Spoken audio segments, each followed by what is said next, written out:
Thank you for joining us on this wonderful summer night. For anyone who's here from out of town, Calgary is showing off for you today. Our blue sky city is in full display. The trees are blooming. If you have allergies, I'm sorry about that. And it will be light till about 9:40, so enjoy the evening after we finish and wrap up tonight. The Queen's Micro Summits event series represents an exciting evolution in alumni and donor engagement at Queen's University, bringing together faculties, research experts, students, alumni, and industry leaders to showcase cutting-edge innovation and foster meaningful connections with a limited number of participants. This is the last of 4 summits. The summits have been in 4 cities in the last 4 months. Palo Alto, Toronto, Vancouver, and Calgary is the grand finale.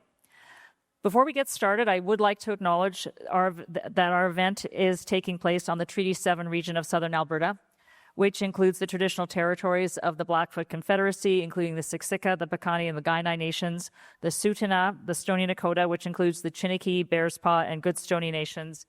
Calgary is also home to the Otepissimiwak Métis government, including the Calgary Nose Hill Métis District and Calgary Elbow Métis District of the Battle River Territory, and many urban Indigenous peoples from across Canada.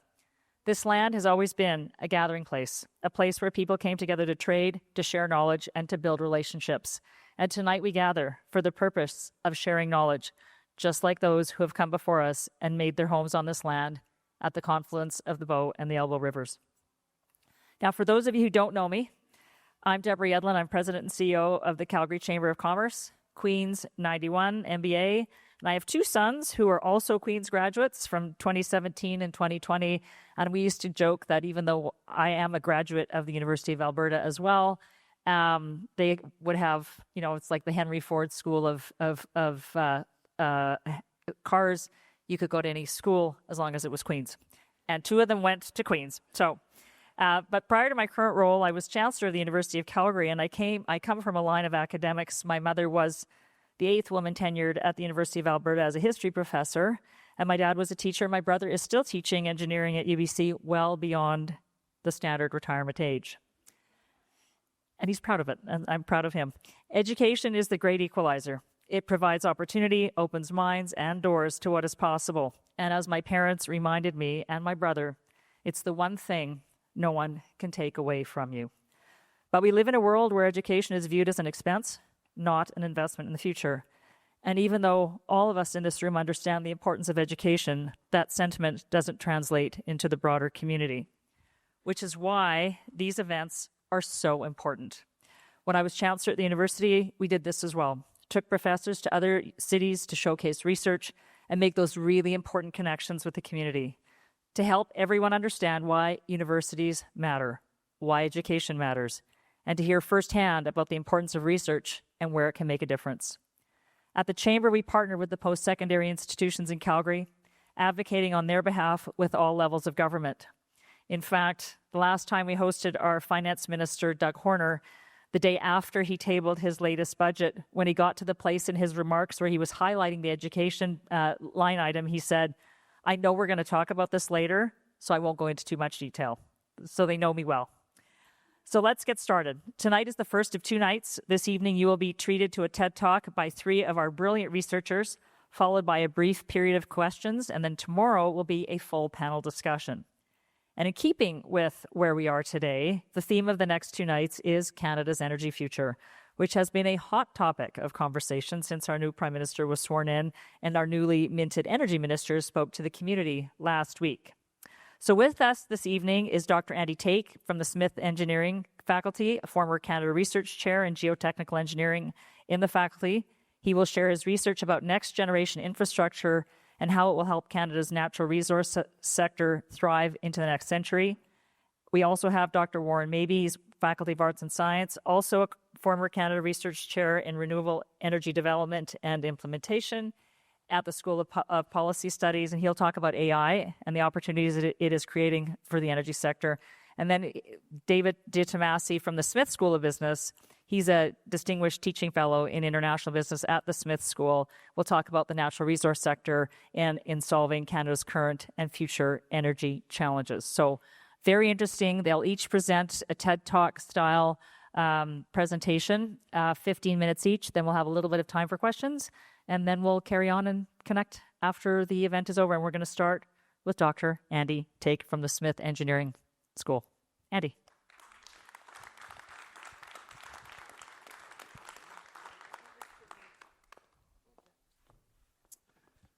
Well, great to see you all. I'm Andy Take. I'm a professor of geotechnical engineering, and what that means is that I've devoted my life to the study of dirt. It's exciting. We are here tonight to talk about energy, and yet I put up a first slide of a tailings dam. What's going on? So the idea here is that whether we're mining for energy itself, let's say bitumen, or whether we're mining for the minerals that we need for batteries, solar panels, the copper we need for electrification and our energy transition, all of those require mining. And mining results in a lot of materials that are sand and silt sized particles mixed with water, and that particular material is very easy to pump, so it's very good on one hand, but it has a strength on the order of toothpaste, which is bad on the other hand, because that means to store it, we can't make a hill out of it.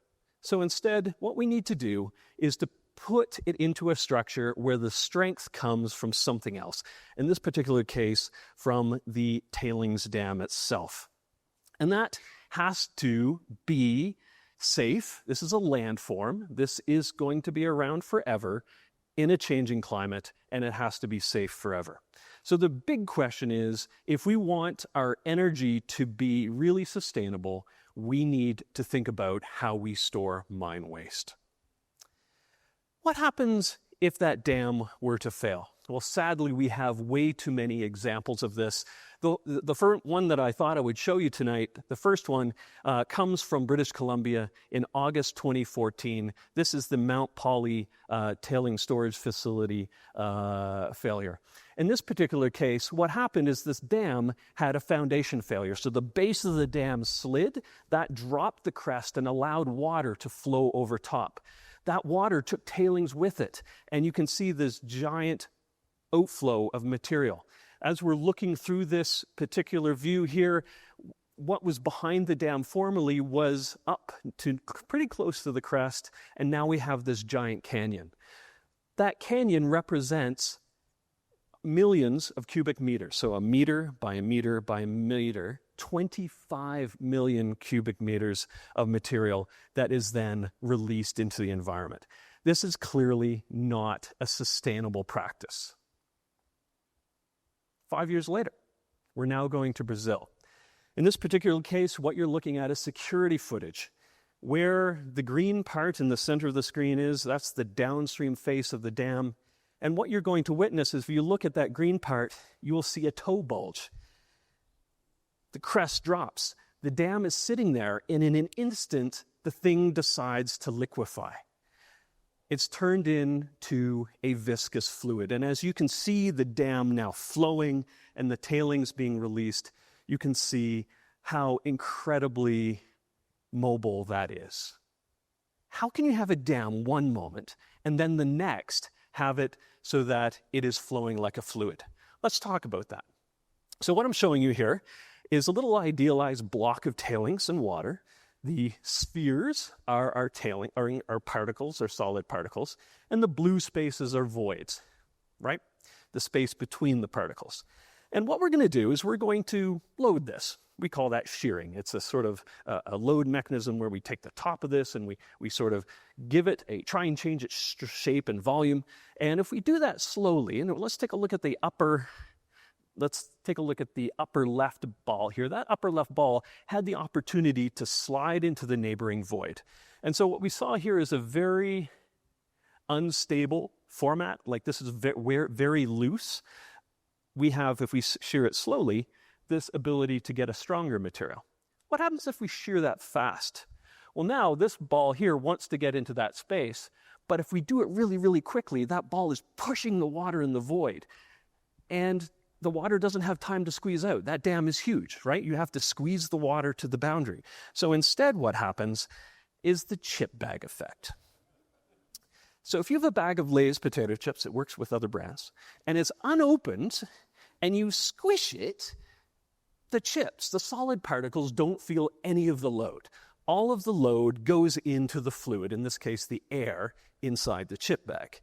And so when we have fast loading of loose assembles of solids and voids, we have the ability to get high pressure. Okay, how does the high pressure lead to liquefaction? Well, in this case, I've gone and I've taken an awesome video from Mark Rober, who is a YouTuber. And Mark one day decided to make a hot tub of quicksand. And before he did that, he came up with this little demonstration experiment. And what's going to happen here is what Mark did is at the bottom of this little tub of sand had a pipe distribution network. And in that pipe distribution network, he hooked it up to a compressed air supply. And so you have compressed air going vertically upwards. It's a hydraulic gradient or air gradient. And when that happens is you have a drag force on your individual particles. If that drag force exceeds the weight of the particle, then essentially you have no contact forces between the particles. And because the strength of a soil is all about friction, if you have no contact stresses, you have no friction. And that means it behaves like a solid. And you can see just really how dramatically, just by pumping air or increasing the pressure, in the case of our tailings dam, we can have this turn into a very low friction material. And then you turn off the air, you get rid of the pressure, it remembers it's a solid again. Here's a hockey stick graph. We don't like to see these because that always means bad news. This is looking at failures of tailings dams. We had PhD student Nayan Rana look at this, and Nayan looked at every single tailings dam failure since 1965. The cumulative y-axis is looking at how much we've lost. The units are in millions of cubic meters, so meter, millions of those. It's over 120 internationally. That's a lot of potentially contaminated material that's been sent uncontrolledly into the environment. And look at this versus time. Mount Poly, that was the event that we talked about in our first video, that we lost 25 million cubic meters. The next year, in Brazil, there was 32 million, and then the second video I showed you is of Feijão, which is about 10 million cubic meters. On the other axis, we have cumulative percentage and 50%. So over about 50% of all the material we've lost since 1965 has happened in the past 10-ish years. So not a great safety record. Canada, on the other hand, is a leader in tailings mine waste management. And it's a lot to do with the phenomenal companies listed at the top. And these companies are investing in people and innovation to come up with safe tailings dams. They are funding our project with NSERC called CanBreach, led by Scott McDougall's group at the University of British Columbia, Steve Evans' group at Waterloo, and my team at Queen's. And I thought I would give a shout out to these 18 people who made the work that you're seeing today happen. So at Queen's, what we want to do is physical modeling. We want to make dams fail when there's no consequences. So Andrea, Kaylee, and Meg made dams a meter tall, and they allowed them to fail. And during failure, we are laser scanning this. We have buried sensors. We are trying to see what are the precursor measurements that will tell us that failure is imminent. Also, what's really, really important from an emergency management and preparedness scheme is how quickly do we lose the water? We put 20,000 liters of water behind this dam. How quickly do we lose that? Because that will tell us how fast and how far the water will go in terms of defining the hazard. Who do we evacuate? How many minutes do they have? Where do we tell them where to go? That was one failure mechanism. Here's a different one. In this particular case, the dam has been designed and it doesn't have a drain at the toe. So instead, what happens is we have the drag problem of the fluid exiting the downstream face of the dam. And as it does it, it grabs soil particles with it, and it's like the dam is melting. We have this retrogressive seepage failure until failure occurs and we again lose containment. Another idea that Megan looked at is what if we made our 1 meter high dam and said, what happens if you have overtopping absolutely everywhere instead of that single central location? And really, really fascinating, what Megan discovered is that at one point there is an isolated place where the water flowing over is just a little bit deeper. That means it's going to go a little bit faster. A little bit faster means it's going to erode a little bit more. And so that location wins, and we can then measure how quickly the dam breaks, which, as I mentioned, is vitally important for our emergency preparedness plans. So then once we have that information of how quickly we lose our material in a dam breach, we then need to translate that into actionable information. And we do that using numerical modeling. This work is the work of Nagar, and you're looking at a historical failure. Over here, we have a tailings storage facility. There was a breach location, and the base image is an orthophoto. The black line here is the orthophoto after the event, where you can tell where the debris went.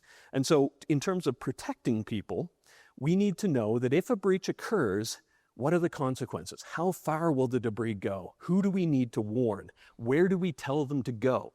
And so the colors you see are Nagar's simulation of velocity, and that the edge of that is the extent of where Nagar model told the debris would go. So we're doing pretty good, and we're really working to come up with these innovative strategies to better understand the consequences of failure. So we've learned that tailings, density, the chip bag effect, density matters. We want to have our material as densely placed as possible. As a global geotechnical community, we also know that water is always the enemy. Water is going to cause this sort of potential for liquefaction, and so we want to keep it remove as much of the water as possible. And so we can also think about other types of technologies in which we can remove the water and store tailings at a much lower moisture content. And so if we want tailings and our energy to be sustainable, we have to think about that in mine waste. Since Queen's is a university, there's also the training aspect of things, right? If we can learn these lessons once, but we have to continually learn the lessons from all of these failures. And so I showed this image earlier, and recruiters always want to hire an engineer who's 20-something years old as a junior with 20 years experience. But right, so let's take a look at all these experts. They've all now graduated, and going from the left to the right, we have Megan, Andrea, and Kaylee. They're juniors, but they've failed 30 dams. They've seen 30 dams, and they've single-handedly destroyed 30 dams, so they know what dam failure looks like. The next person over is Nyan. Nyan is the one who looked at every tailings dam failure since 1965, right? Then we have Nagar and Daniel, who then took those case studies that Nyan created and looked at how well our numerical simulation tools can model those. The others, the undergrads that helped shovel, mostly, there's a lot of shoveling in science, apparently, went on and they enjoyed it, and they become experts in their own right. The other undergraduates went on to work in companies and took these experiences to other companies that I don't have room for on the slide to show. If we are doing our job right as a university, it's not about having somebody come and we train them in the career path they wanted to go on. We want to change potentially to a career path they had no idea existed on day one when they were 17 and they decided to come, right? Who knew you could devote your life to the study of dirt, for example? It's not something that immediately comes to mind. It's really exciting times on West Campus. We talked about the people aspect, but it was also the innovation aspect. So this is a picture from about a week and a half ago. We have this beautiful new nondescript blue building next to Richardson Stadium. It is in delightful Smith engineering blue, I might add. I get to choose the color palette. And inside this building is going to be some incredible world-class infrastructure. We have a $12 million from the Canada Foundation of Innovation. And one of the things it allows us to do is to test large particle sizes, right? So if you have a particle size material, say a waste rock, and that is maybe 100 millimeters in diameter, you need a certain number of particles wide and high, and then when you squish it to find out how strong it is. We are building the world's largest triaxial cell to be able to test waste rock for tailings dams. We're also building a centrifuge, a 6-meter diameter centrifuge that when it spins around at a few hundred kilometers an hour, it enables us to do advanced time scaling and try and find the density of tailings where they no longer liquefy. And then we also building at the world's premier pipeline testing facility where we have a box 9 meters long of soil, 3 meters wide, that has a false floor to impose ground motion to be able to make our pipelines more resilient to moving ground. So thank you very much. I really appreciate the chance to come and to tell you some of the exciting things that are happening at Queen's. Thank you very much.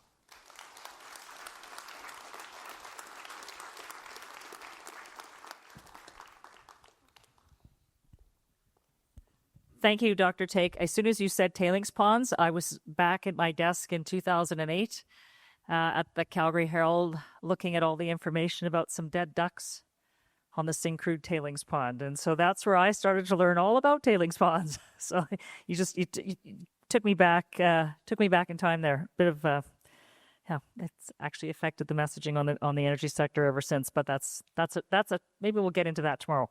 Anyway, next up is Dr. Warren Mabey from the Faculty of Arts and Science, and he'll be talking about AI and the opportunities it's creating in the energy sector. And I would say that he's looked at renewable energy, and Alberta was a magnet for investment in renewable power until there were some changes, and we know all about those too. So over to you. Thank you very much. Thank you, everybody. It's great to be here tonight. I've had a lot of really interesting conversations already. I'm looking forward to having more after the formal presentations are done. But I do want to thank you all for coming out and braving the heat. I can tell you that in Kingston, it is nowhere near as warm as it is here right now. So you win something for having come out and done this. My name is Warren Mabey, and I'm going to start off by telling you a little bit about how I got into studies around energy, because I'm actually a forester who, through a lot of devious turns and twists, ended up studying energy systems. And I started really just by looking at bioenergy. I was really interested in the bioenergy piece of the forest industry. We do a lot of energy conversion in the sector. I did branch out. I did a lot of work on renewables. I continue to work on renewables.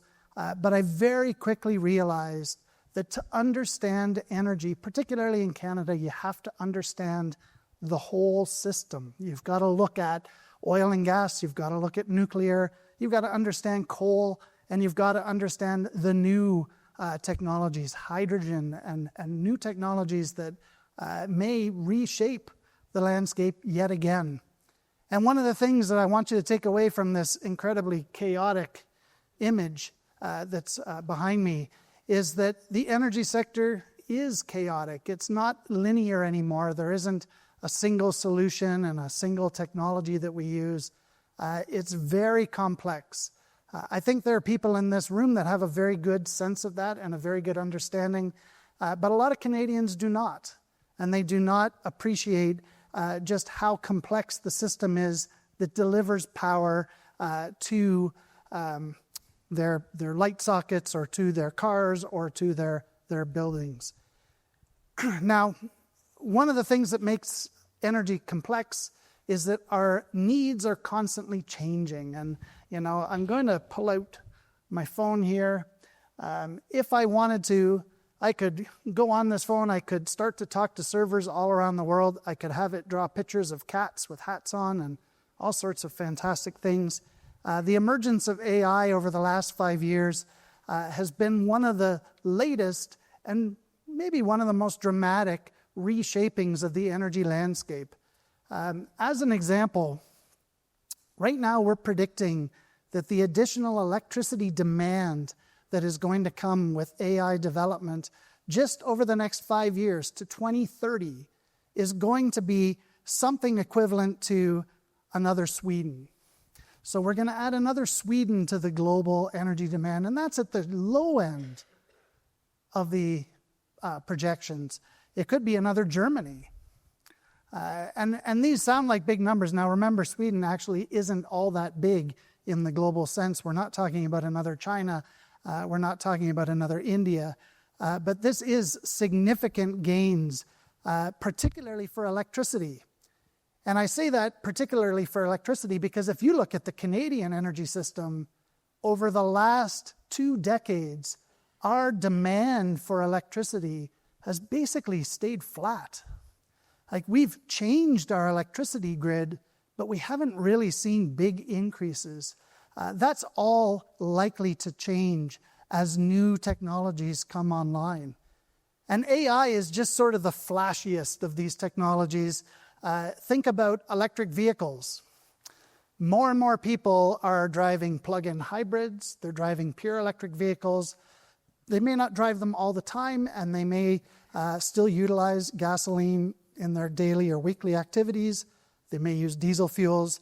But more and more people are depending on electricity to move them. And that is starting to reshape that energy landscape in a really fundamental fashion. And while it's fast here in Canada, like the uptake of electric vehicles has actually been very fast over the last few years. It's much, much faster in places like China and places like India, where the number of electric vehicles is way outstripping the uptake of traditional internal combustion style engines. And I could talk about other new technologies, heat pumps. You know, a few years ago, I had a student, I co-supervised a student who looked at heat pumps, and the conclusion of the thesis was that heat pumps were just about there, but not quite. You know, that you really shouldn't invest in them just yet because you're going to have a backup system and you're going to have to do a whole lot of extra work. It's going to be expensive. Just in the last decade, that has dramatically changed.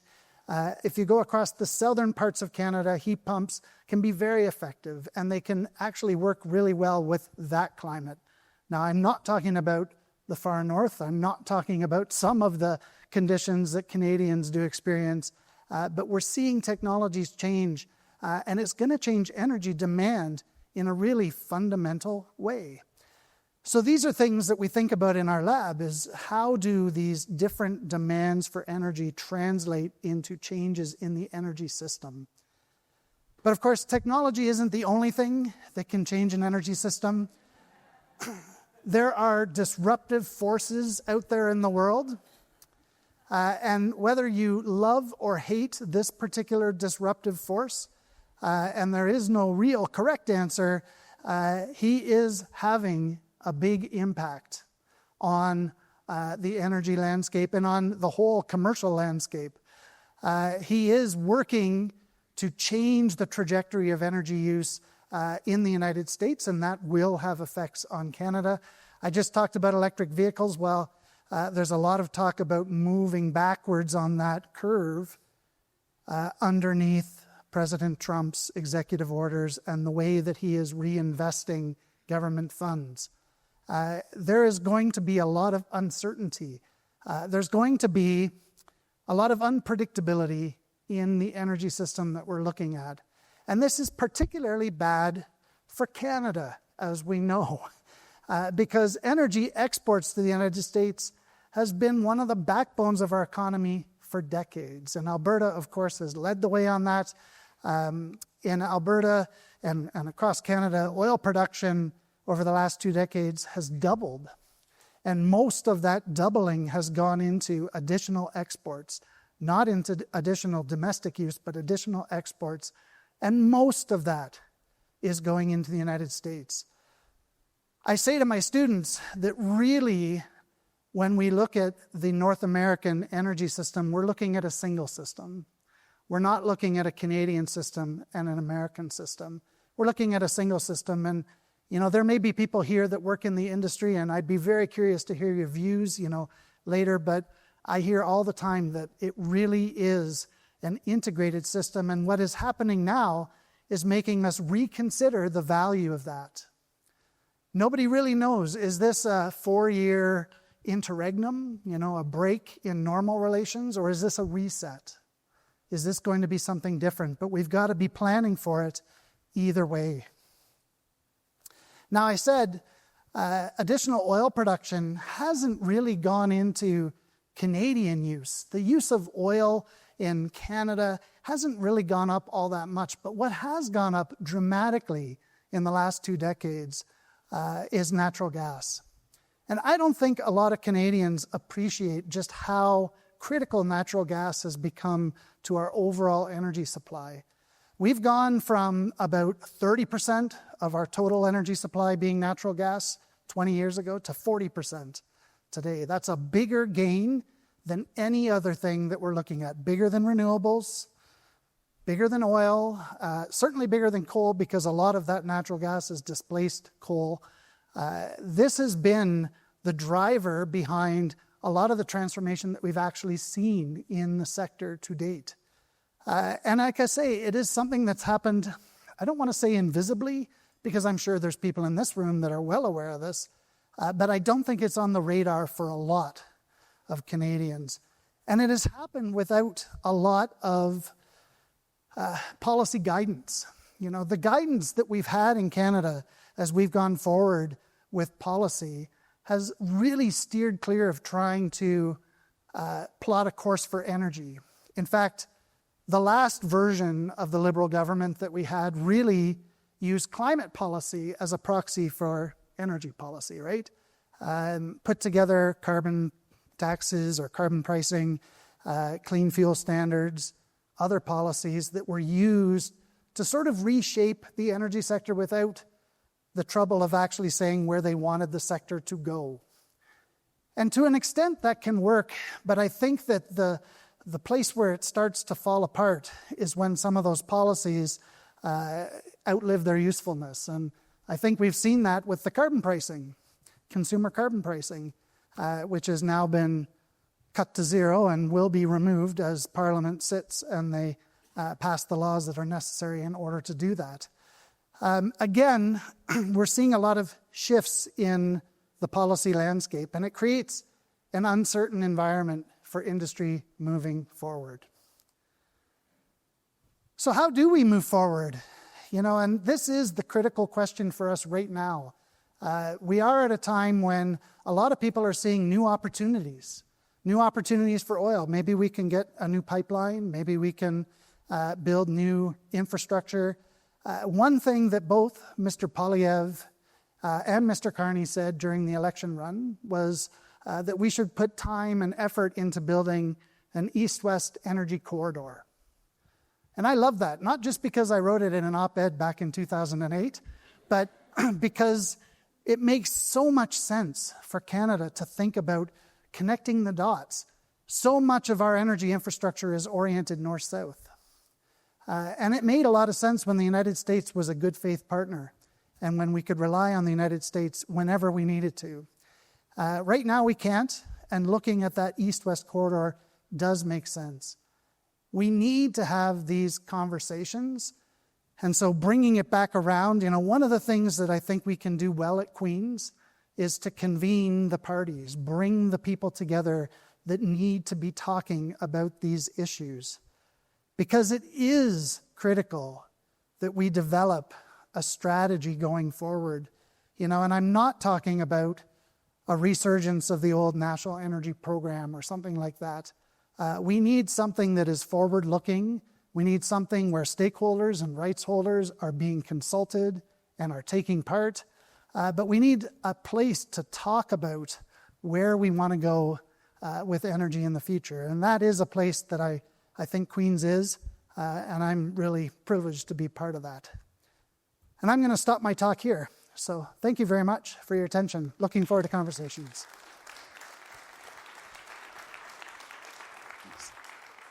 You had a lot in there. Yes. We could just stand up here for the next 2 hours.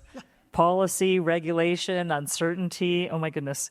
How much ink has been spilled on all of that. But you've raised so many important pieces about what we have to consider, and we'll see what happens with the new government. So last but not least, Dr. David Tomasi from the Smith School of Business, Distinguished Teaching Fellow, and he's going to talk about the natural resource sector and solving Canada's current and future energy challenges, which I might just say is dovetailing with a roundtable that's taking place tomorrow all day on Canada's energy future. So your talk is timely. Okay, thank you very much. And yeah, I am last and I'm least. All right, and I'm going to build on a couple of things. First, I never knew sand was so cool. Thanks, Andy. And I'd also like to, echo a little bit of what Warren talked about, not Lauren. My bio wasn't given to you, but I've spent 25 years in July 1st at the Queen's Smith School of Business. And I also did my undergrad there, did 4 years there. And I did my PhD at Queen's in International Relations in 3 years, 11 months, 19 days. But who's counting?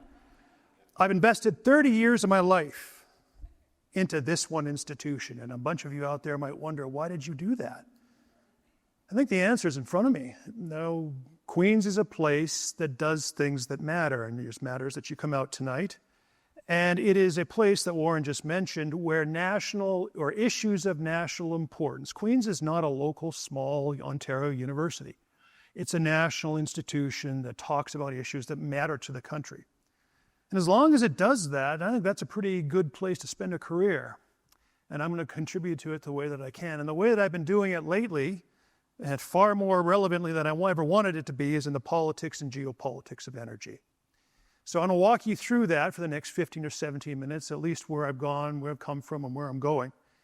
And I like politics a lot because it's messy, right? It isn't scientific. You do polling and you think about where things are going, but at the end of the day, people make voting decisions for all kinds of reasons, and a lot of the reasons that they do is how they feel. So I ask you, how you feeling? All right, there's a bunch of people not 2 weeks ago in the best country in the world, rated, habitually the best country in the world, that want to leave. All right, that was just, I don't know where it was, but it wasn't far from here that this gathering took place. We've got division, historical division over the past few days or few years. We have got war. And one of the things I'm interested about energy, as I walk about earlier, is it infects, poisons, contributes to just about every geopolitical conflict you can name, which is why I got interested in it. I guess that's a little weird on my part, but you'll get used to that if you get to know me. And thirdly, this is what came across my desk like 2 weeks ago. And my feed, I haven't even had my coffee yet, and the map reveals the world's safest countries to be in World War III breaks out. All right, and that's what I'm getting before 7 o'clock in the morning. And of course, Hollywood, which is supposed to, lighten your mood. How does it respond to all of this? It gives you, as Warren talked about, your sequel. Louder, more chaotic than the first, with higher body counts. And this is where we're at. And I get to explain all this, all right, in 15 to 18 minutes. But what this indicates to me is how are people feeling? And they're feeling scared. They're feeling uncertain. They're feeling worried about their future, particularly their kids' future, something I can attest to very personally. And they're worried about the future of their country. And what happens when people vote in that mindset? Well, they're under stress. Their attention narrows. They focus on people who believe the same things they do and look for a group, a tribe. And they exclude others who think things differently. And portray those others not as just people with different opinions, but as people who could be borderline enemies, right? And I feel that this conversation on energy for the past 5 years in particular has been typified exactly that. So the first political challenge, like any leader has to mean, is to calm people down. All right, let's have a rational-based discussion on facts and talk about how we can collectively navigate for this thing we all love called Canada. So that's the first topic I want to argue is that we need to be doing more of that. And Queen's is hopefully the best place to do it. Now, when you talk about a controversial topic, this is where you start. You want to explain to people, where am I coming from? So I'm going to tell you, I'm coming from Cochrane. Yeah. Yeah, 18 years of my life I spent there. And it was different then than it is now. I left, there was 4,000 people. Today it's 40,000. In fact, the town began to grow just about the time I left. But I don't know, it has nothing to do with me. But it was a different town, and I would be playing hockey, and I'd be driving up there, and the farmers would come in, ranches driving, and they would have gun racks with real guns in them in the back of their car, just right there. It's perfectly natural. And I'm following this guy to the hockey game, and on the back is this infamous bumper sticker: "Let the Eastern bastards freeze in the dark." This is 1978. Okay, I'm getting that.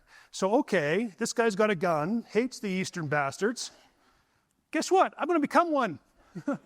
I'm going to go to Queens, and this is the time they talk about that. And I will point out that we are Central Canadian bastards now. All right, the Eastern ones are the Maritimes. They get really mad when we don't put them that sort of way. And when I got to Queens, and I've been teaching, the course I just finished teaching for our MBA program under Kerry Reagan's directorship, was geopolitics and global business.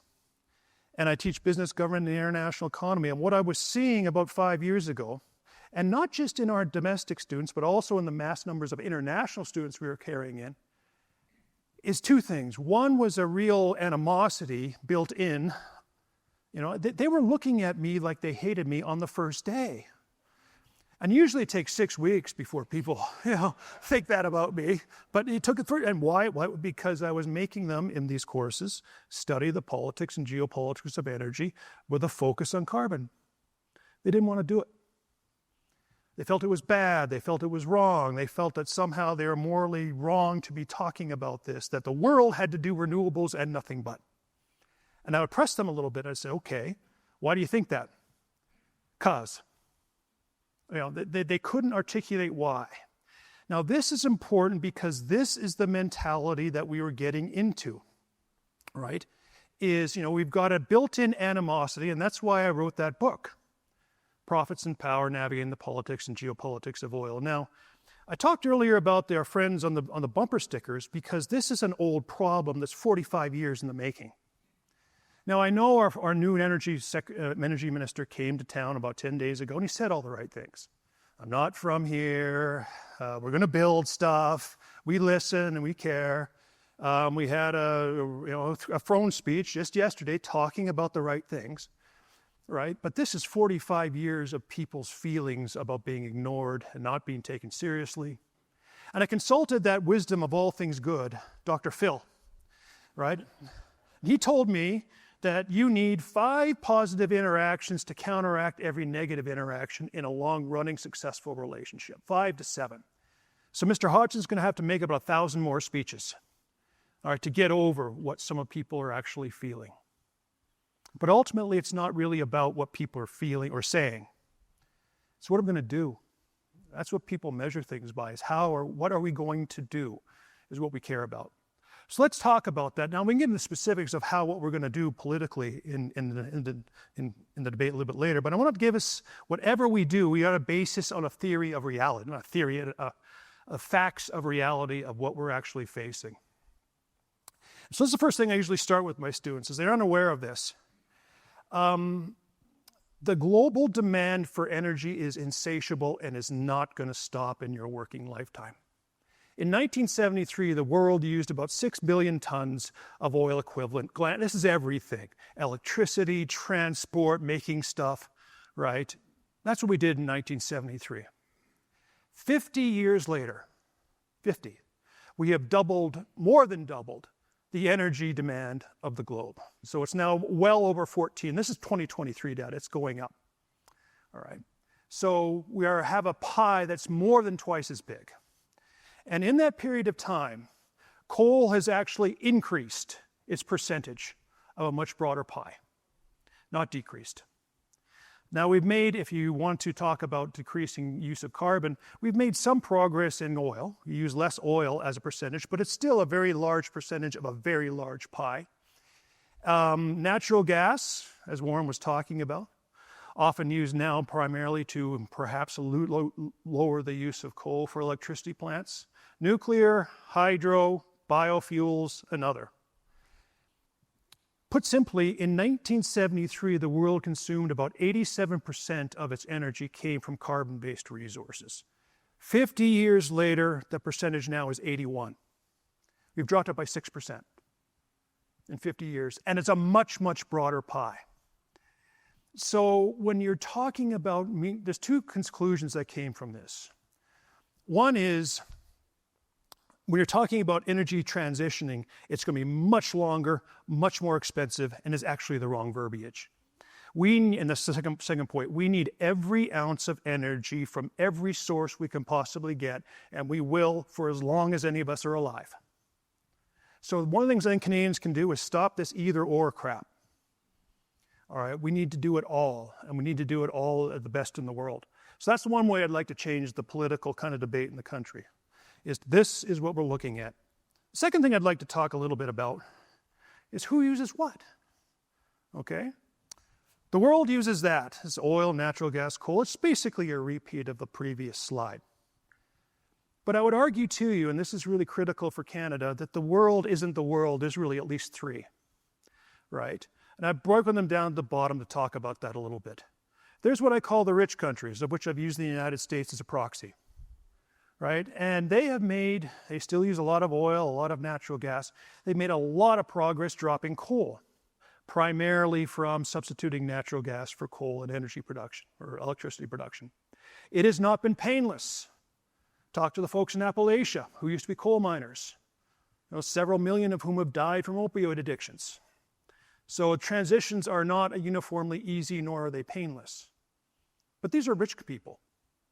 Then there's what I would call the middle-income countries, all right, using China. And you may notice the heavy use of coal, which kind of reminds me of a symbol you're not supposed to do in public, but yeah, that's what it is, all right? You're getting that now. It took a while just bouncing around what I meant by that. Concerned with energy, concerned with climate, sure, much more concerned with ensuring a high and standard growing rate of growth for its people. All right, energy security and energy growth matters more. And then I've got total Africa. That's what the entire subcontinent of Africa uses in energy. Now, I won't name the country, but there's a country in Africa, it's about 40 million people, and it uses the same amount of electricity in the entire country as California, the state of, uses to heat its hot tubs. Now, and I see this, and one of the things we got at Queen's that's really cool, we got this program called the MIB program.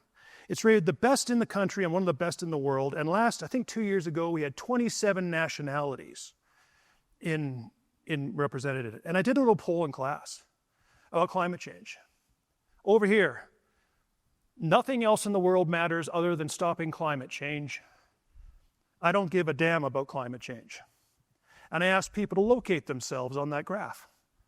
And over here, not surprisingly, you've got the Norwegians, and you've got the Germans, and you've got a few Canadians, and they're kind of pushing this in. And in the middle, you've got the Indians and the Chinese, who are sort of, and over here, you got the folks from Africa. Look, dude, I've never even seen an electric car. And I've got 2 hours of electricity a day. So I'm arguing, okay, what do we need here? What's the key variable? Income level. GDP per capita, 76,000. China, GDP per capita, about $12,000. And the average GDP per capita in sub-Saharan Africa is $2,000. Please, sir, here's $2,000. You got to make it to May 28th, 2026. Good luck. Now, are you going to ask these folks to stop trying to develop and using energy to do so when they are living in energy poverty? So whatever we think of when we talk about energy, there's really three worlds. There's a rich, developed world that has the privilege and luck to actually consider cutting back, which historically has been crazy. It's amazing right now. The biggest selling drug in the United States is a drug that makes people lose weight. When is that a problem in human history? All right, it's not. And then there's a bunch of folks who want to gain economic power and get energy security. And there's 2 billion people in the world that's still living in energy poverty. We have to have all of those folks in the conversation when we decide what to do. All right, and I think Canada can do something there, which is the Fraser Institute's recent report about using more exported Canadian liquefied natural gas. It's cheaper than anywhere else and maybe offsetting a lot of Chinese coal. And this I go to regard as a moral crime. You want to talk sustainability? It's not sustainable to have 2 billion people living in energy poverty forever. That's morally wrong. Okay, so a couple other things. Who's emitting greenhouse gases? This is us, right there. We're the red, responsible for about 2% of the world's global emissions. Now, we should do what we can and focus on developing technologies to lower green. That's great. But it doesn't matter much unless our biggest impact that we can have as Canadians, and this is an historical fact, is not necessarily what we do domestically, but what we can help induce others to do abroad. In fact, Andy made that point. The world's going to make a lot more tailing ponds. It's going to make a lot more pipelines. I want to do it with Canadian technology. I want to make sure it doesn't break. The stuff we do to induce others to reduce their emissions, I think, is critical. In the long term, this should be part of how we phrase what we do energy-wise. Okay, a couple other things I'll talk through. In the fall here, I had a conference on productivity. It was just down the road. And it was a real downer, and this is why. A couple of different 2 decades made. In 2002, 2001, the economists ran that. Canada was great, and we were, right? We essentially, we had the lowest debt to GDP ratio in the G7. Our growth rates were strong. Our debt rates were strong. We had lots of natural resources. People were happy about us, and we got a really cool looking moose. 2 decades later, we're the worst performing advanced economy over the next decade and the 3 decades after that. What did we do wrong? Now, there's a lot of answers to that question. And it's not just as simple as about it, but energy is a part of it. And I'm going to try to explain what I think we can do and what we might be able to do differently as we go forward. Okay? First of all, we pretended we could be like the United States. All right? When I started writing my PhD thesis and I was talking about natural resources, there was this air in the popular press that somehow that was so backward, that was so wrong. What the real future was high tech and more equivalents of AI. It was almost like we were ashamed to talk about the things we were really good at, and we were talking about because somehow this was wrong or somehow it wasn't strong. And I think we took the eye off the ball. When I did martial arts for a number of years, and I started, and I noticed the black belts did 85% of the same workout as the white belts did. They continued to work the fundamentals strong, and then they did the fancier stuff. I think we took the eye off the ball here a little bit. What can the rest of the world buy from us and use, and we can help them develop? Well, it's not going to be social media. It's not going to be investments. We don't have the same level of investment capital the United States does. Our productivity is too low. In 2013, our GDP, our economy was the U.S. economy was 9 times ours. Now it's 14. We need to revisit what it is that we lost along the way and how we can revisit getting forward. One, we can't be like that. We have to play to our strengths. 2, we're too insular. One of the things I've been preaching about in Canada for a long time is the United States is not always your friend. You may have noticed the last 4 months I was right. Sorry. All right. But, they're a different country, and and I would argue, and we can talk about this, I don't think Mr. Trump is a wild card. He is. He is who he is. But he tapped into some real sentiments in the United States that are not going away. They are protectionist, a lot of them. They do believe the rest of the world is taking advantage of them, a lot of them. They do believe they free ride, all right? They do believe in nationalists first. They don't understand why we need to have an international commitment. And there's a lot of things he taps into that are part and parcel. And there's a bunch of 20-year-old Republicans in universities, if they still go, saying, this is the way I'm going to get the presidency in 30 years. I'm going to do that. So it's not as if we are going to he'll leave in 4 years and that'll be it. We have to have an eye on this, and one of the things I think we learn in business schools is how unwise it is to have one customer for your product. Anyone guess where our major source of investment goes to? What country do we invest the most in? And if anybody gets it wrong, we'll talk later. All right? Now, you probably get that. Who's second? But I'll show you. I'll walk your way through. The United States and Great Britain, most people get that. Then we've got Bermuda and the Cayman Islands. My dean's a finance prof. What are we buying in Bermuda and the Cayman Islands? We can talk about that later. Then we get to the Australians and the Germans and the Japanese and the Chinese. I mean, we barely touch them, right? We are overly dependent on the United States. We haven't diversified our investment. We haven't diversified our trade. And what are the things the Germans and the Japanese are going to buy from us? Cars? Oh, they can do a lot of that themselves, maybe. Natural resources, wood, timber, minerals, all these things we've got that can foster trade relationships, diversify our trade patterns, and bear against the risk of having Donald Trump and his successors pull the same stunt. Okay, we're far too insular as a country. We need to think about globally what we're going to do. Okay, and the final thing I'll talk a little bit about, I got 2 more slides actually through, is we got to be starting talking to ourselves in an accurate perception. Okay, the world made $109 trillion of stuff last year. We made $2 trillion of that 109. That's us. That's us for population. 41 million out of 8.2 billion. Oh, I could barely find a graph that would squeeze it on. All right? Now, there are a few things that we should take some pride in that we punch above our weight. 1, Starbucks outlets. We got way more than we should. All right? We do produce 85% of the world's maple syrup. We do produce about 42% of the world's NHL hockey players. And as I've talked to my class, we are the world's #1 consumer of macaroni and cheese. Now, these are prideful things. But what does it mean to punch above our weight? We are also the world's 4th biggest producer of oil. We are also the world's 5th biggest producer of natural gas.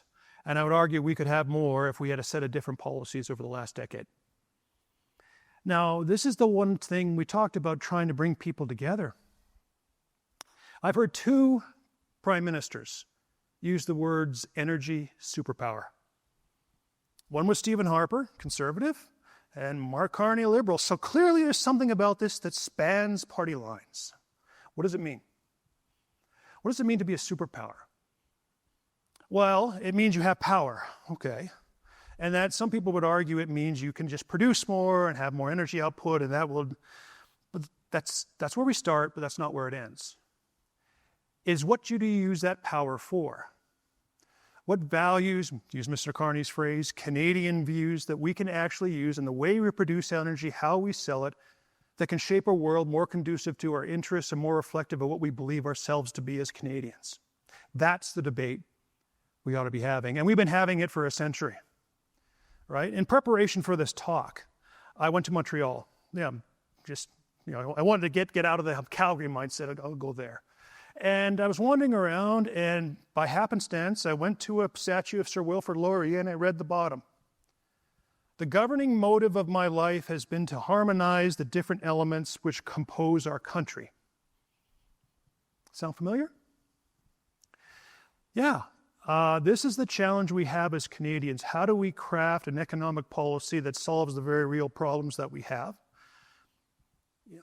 that have been brought forward to us in alarming detail by Mr. Trump and others?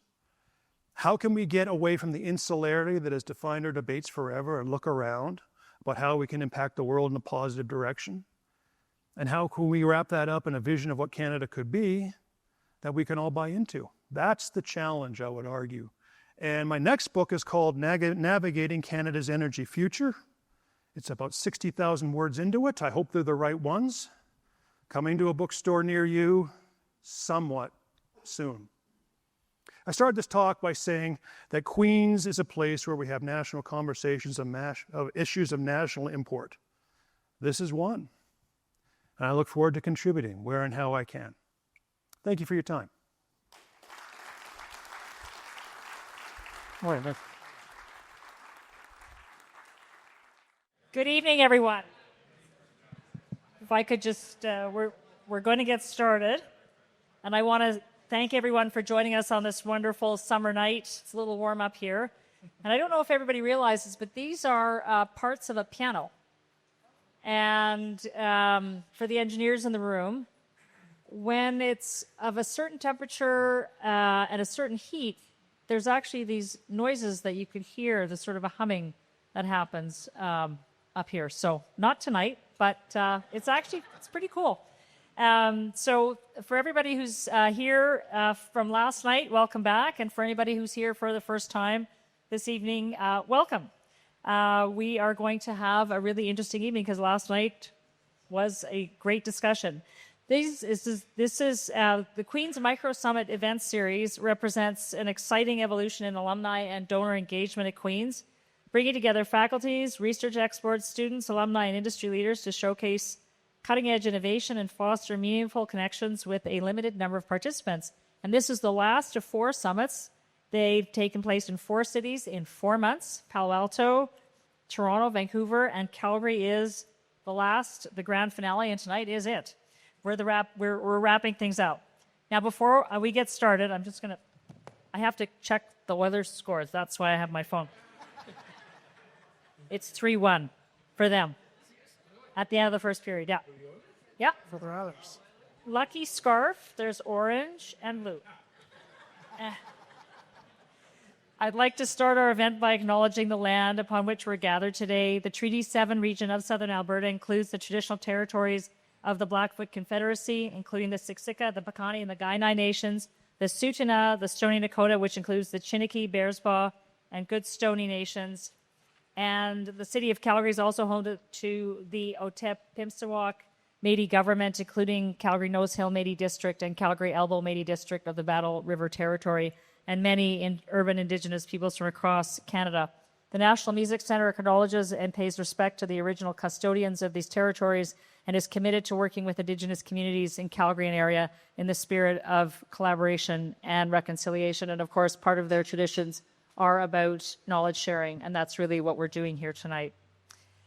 I would also like to acknowledge the National Music Centre and Studio Bell, whose mission is to provide Canada with a place that amplifies the sharing and knowledge of music. This is the place which focuses on collecting, preserving, and researching Canada's musical heritage, and it does have fantastic events throughout the year. And actually, it's a testament to the vision of Calgary and community. Somebody came up with the idea, somebody else said, let's do it, and the fundraising happened, and here we are. Now, for those of you who don't know me, I'm Deborah Yedlin. I'm the president and CEO of the Calgary Chamber of Commerce. I'm a Queen's MBA grad from 1991. Yes, my 35th reunion's coming up next year, as Steve Major reminded me this morning. I have 2 sons who are also Queen's graduates, 2017 and 2020. Prior to my current role, I was Chancellor of the University of Calgary, and I come from a long line of academics. My mother retired as Professor Emerita at the University of Alberta in 1996, so she was 75. And my dad was a teacher. My brother is still teaching engineering at UBC, well beyond the retirement age. Education is the great equalizer. It provides opportunity, opens minds and doors to what is possible. And as my parents often reminded me and my brother, it's the one thing no one can take away from you. And they were World War II refugees, so that if they left everything behind. But we live in a world where education is viewed as an expense, not an investment in the future. And even though all of us in this room understand the importance of education, that sentiment does not translate into the broader community, which is why these events are so important. When I was Chancellor at the University of Calgary, we did this as well. We took professors to cities to showcase research and make those really important connections with the community, and to help everyone understand why universities matter, why education matters, and to hear firsthand about the importance of research and where it can make a difference. At the Chamber, we partner with the post-secondary institutions in Calgary, advocating on their behalf with all levels of government. In fact, the last time we hosted our finance minister, Doug Horner, the day after he tabled his last budget, when he got to the place in his remarks where he was highlighting education funding, he said, never mind, I know that there's going to be a question from Deborah, so I'm just not going to go into any detail. So that we've trained them well. Now, last night we were treated to 3 TED Talks delivered by our Queen's professors from the Engineering, Business, and School of Policy Studies. And tonight we had a member of our Queen's alumni community, and we'll have a fireside chat that builds on the discussion we had yesterday, which went well over time. I'm told I can't do that tonight because everyone was so engaged. So I'm just going to briefly introduce everybody here. We're going to get a quick recap of the TED Talks that were done yesterday, and then we will launch into our panel conversation. So to my immediate left is Dr. David Tomasi from the Smith School of Business, a distinguished teaching fellow in international business at the Smith School. And his focus is about the natural resources sector and solving Canada's current and future energy challenges. Beside Dr. Tomasi is Dr. Andy Take, Smith Engineering, former Canada Research Chair in Geotechnical Engineering at Smith Engineering. He will make you care about dirt. He did his PhD at the University of Cambridge, and his primary area of research right now is tailings ponds. And then to his left is Dr. Warren Mabey in the Faculty of Arts and Science, a former Canada Research Chair in Renewable Energy Development and Implementation at the School of Policy Studies. We had a very wide-ranging conversation yesterday about the and conversation, the ampersand, yes, about having to talk about all forms of energy and not the either or. And then finally, at the end, we have, the wild card. We have our alumni representative, Ian. How do I pronounce your last name? Niebuhr. I thought so. Okay, with an undergrad in engineering and a CFA, and what else am I missing? Masters of Business too. Yeah. Okay, like me. Ian leads the energy transition research team at Enverus Intelligence. Enverus is focused on closing the gap between data gathering and value creation across the energy ecosystem. He writes a column on Substack called On Energy and appears on CBC Radio. So I'm going to start with Warren, then I'm going to go to Andy, and then I'm going to go to David. Give us a recap of your talks last night, and then we will launch into the conversation. So, Warren, over to you. Sure. Thank you so much. And thank you so much for being here tonight in the heat. We really appreciate it. It's been really enjoyable meeting so many people. A quick recap of my talk. Really, I talked about the need for Canada to develop its own energy strategy, a vision of the future that includes all forms of energy, because we're not really looking to take things away. We're looking to change how we use the different forms of energy that are out there. We're looking to have a talk that is constructive and a talk that is really forward-looking. So that's what I'd like to leave you with, and I'll pass over to the next. Andy. Yeah, thank you. I talked about how mining and energy are linked. So if we are mining directly for energy in the form of bitumen, or for mining for the minerals we need for solar panels or for copper wiring for electrification, all of that has a waste stream called tailings. Tailings are a mixture of sand and silt-sized particles with water. It has no strength, very little strength, I should say. And so you need to put it behind a dam. And so these dams need to be sustainably stored forever, perpetual care. They're a landscape item now.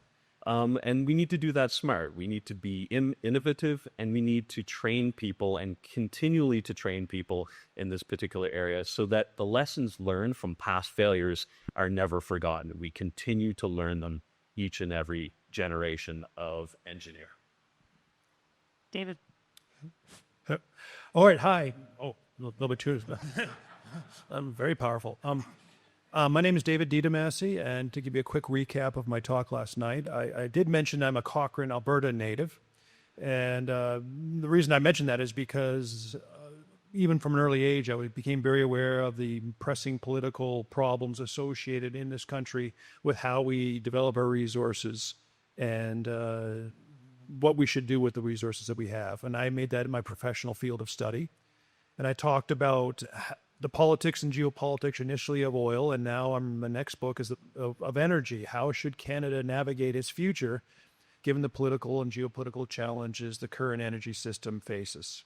And that's what I talked about last night. And to reiterate Warren, I really enjoyed meeting a lot of people, and it was a great evening. So I hope this will be another one. Ian, you want to tell us a little bit about yourself and what your area of, you lead? My area of focus.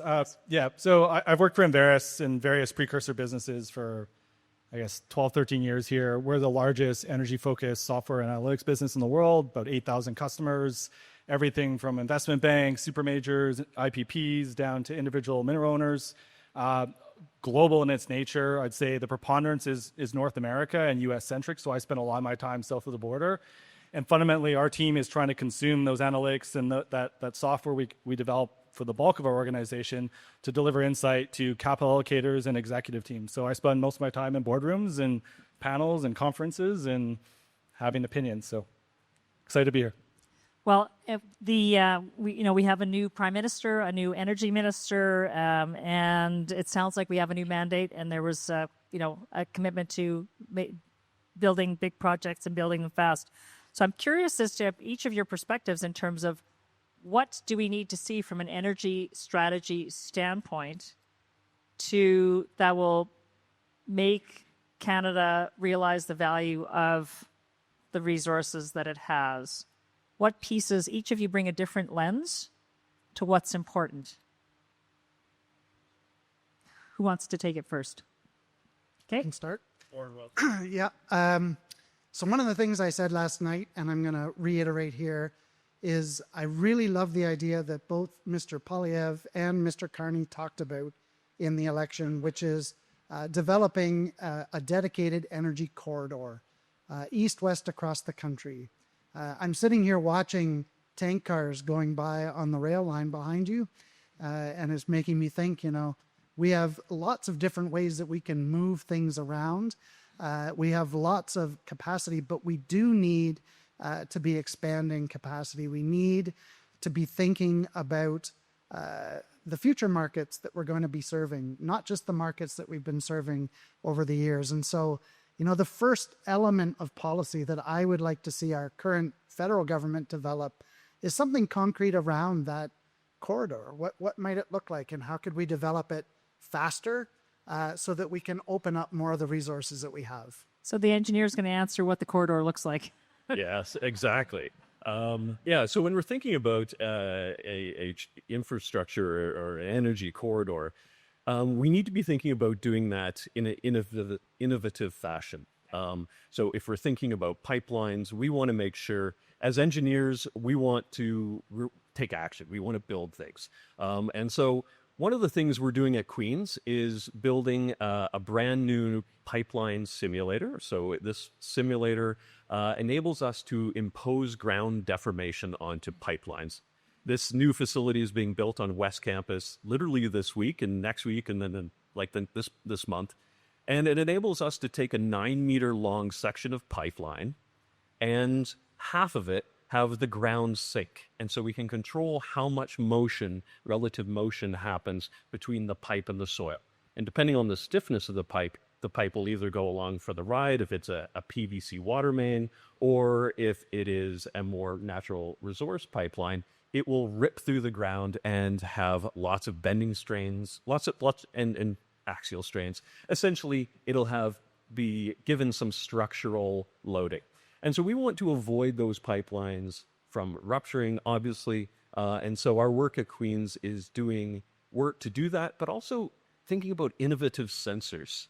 When you build a pipeline, we want to put a fiber optic next to it. With that, you can use a new technology called distributed acoustic sensing to listen for ground motion. So when ground moves, it's going to make some acoustic emissions. It's going to make some sounds. And so with our new pipeline simulator, we can then explore what those movements, the snap, crackle, and pops, what does that mean in terms of ground motion and risk to a pipeline? Do you need to dig it up or not? And Enverus is going to have the data to analyze it. Maybe not quite Not down quite. to that level, but My turn? Your turn. Okay. So we've had innovation. We've had there has to be a corridor. How are we going to get it done? Well, Given interprovincial, federal relations, et cetera. That was 2 or 3 points I'd like to make from my build from last night. One is I would like Canadians to get away from the insularity of the debate, which is focusing on Canada and only Canada and what it does, and not placing it in the much broader spectrum of international concerns related to energy. And as the talk last night, is the global growth need for energy will not stop and is only going to increase. And there's still a third of the world that doesn't have ready access to energy. That's a national security issue and it's a moral issue. And the second thing I would say we have to do is we have to see energy in the context of all the other challenges that the country currently faces. We have productivity challenges, which I talked about last night. Our most productive industries are in oil and gas. I would argue that we have a psychological challenge for our young people who are worried about the future and whether they're not going to be able to afford homes and whether they're not going to be able to build a life. We have geopolitical challenges with a not always friendly United States to our southern border, and how do we reduce our reliance on an unreliable neighbor. So I would like us to overcome our insularity, and I would like us to see energy within the context of everything else we have to solve. So that's where I would come down on. Ian. I guess I look at it through a very competitive context, and why here, why now? A quarter would be great, but if I were to ask for one thing, it's a deeply competitive mindset of what happens once we get it. Because it's not de facto that capital comes here because we have a corridor. It's not de facto you get to Tidewater and the market will take it. The competition just begins when you get there. And there's a host of reasons that we spend time with our customers and clients about why they don't want to be in Canada. And it has nothing to do with the corridor. Yes, the corridor is the first reason, but it's not the only one. The next hurdle is just after that. Okay. So competitive. Okay, so that's one thing. So they don't want to risk capital in Canada. Tell us why. Well, I think the first order is the political aspect is there is a degree of risk considered in Canada because of the rate of change and because of the uncertainty with which that policy will be stable and consistent for the longer term. But I think beyond that, as much as we have these incredible energy endowments and resource endowments writ large in Canada, it's not enough. There's other places that are very competitive. Like you talk about data centers, yes, we've got lots of energy here, but this is like a low tier 2 location for data centers. Like it's not exciting for AWS. It's not exciting for Google. They'll do it because they got to, but there's no population. There's not a lot of wire, a lot of great fiber out of here. There isn't a great deal of like connectivity for other things they want to do. So cheap energy is nice, but I guess it's just there's a host of things that we don't want to take for granted that our endowments are enough. They're the beginning, but we need to build advantages on top of that. So, I one of the questions I had was a company called Carbon Engineering started out of the University of Calgary and was contracted to do a pilot project with Occidental Petroleum. And then Occidental bought them. Thanks to the IRA, the numbers worked, et cetera. So are we missing? But it started here. We should have bought it. Somebody in Canada's energy sector should have bought it. So are we lacking the upstream risk appetite for these kinds of investments? Why is that? And how do we change it? So I mentioned last night a little bit about this valley of death, the commercialization valley of death. I've worked with so many of my colleagues who have worked on, groundbreaking technologies, and there are many, many examples of Canadian ideas that have actually been taken through to real commercial success in other places. Part of it is just the way that we fund innovation and we fund development. And there are things I think that our federal government can do. I think there's things that our provincial governments can do to help with that. What I would love to see is some harmonization between what different governments are targeting, because I've done work in a lot of different spheres, and there's often a big disconnect between what one level of government sort of expects and another. And then the last thing is that we lack some of the bigger partners that are fully Canadian owned and Canadian operated. And under some of our programs, those are the only ones eligible to take part in the funding streams. And when we limit the funding streams, we automatically have people looking beyond our borders for ways to commercialize. Are we just risk averse? Well, and we're very risk averse. And we're comfortable, which drove a certain person I used to know a little bit really well. You might have heard of him. His name was Peter Lougheed. He was the Chancellor of Queen's when I did my PhD and finished it, and I heard him speak, and he was complaining then, as we complain now, Canada does not have world-class known companies. And that matters to have these things. This is where head office happens, where research and development happens. We don't, and lots of small countries do. They have world-renowned manufacturing building companies, and we don't. And the best I would like to see, we lost the mines. I'd like to see maybe a big, substantial strength in our energy and natural resources, because this is actually matters, is to have a few great big national champions. And we don't, and it's a problem. Dick Haskane wrote a book about that. It's called Northern Tigers. Yeah. Laments the fact that we don't grow our companies to size. Ian?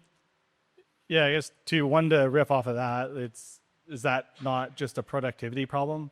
If you're more productive, you buy a less productive asset. That's your M&AR. You buy them up all day long.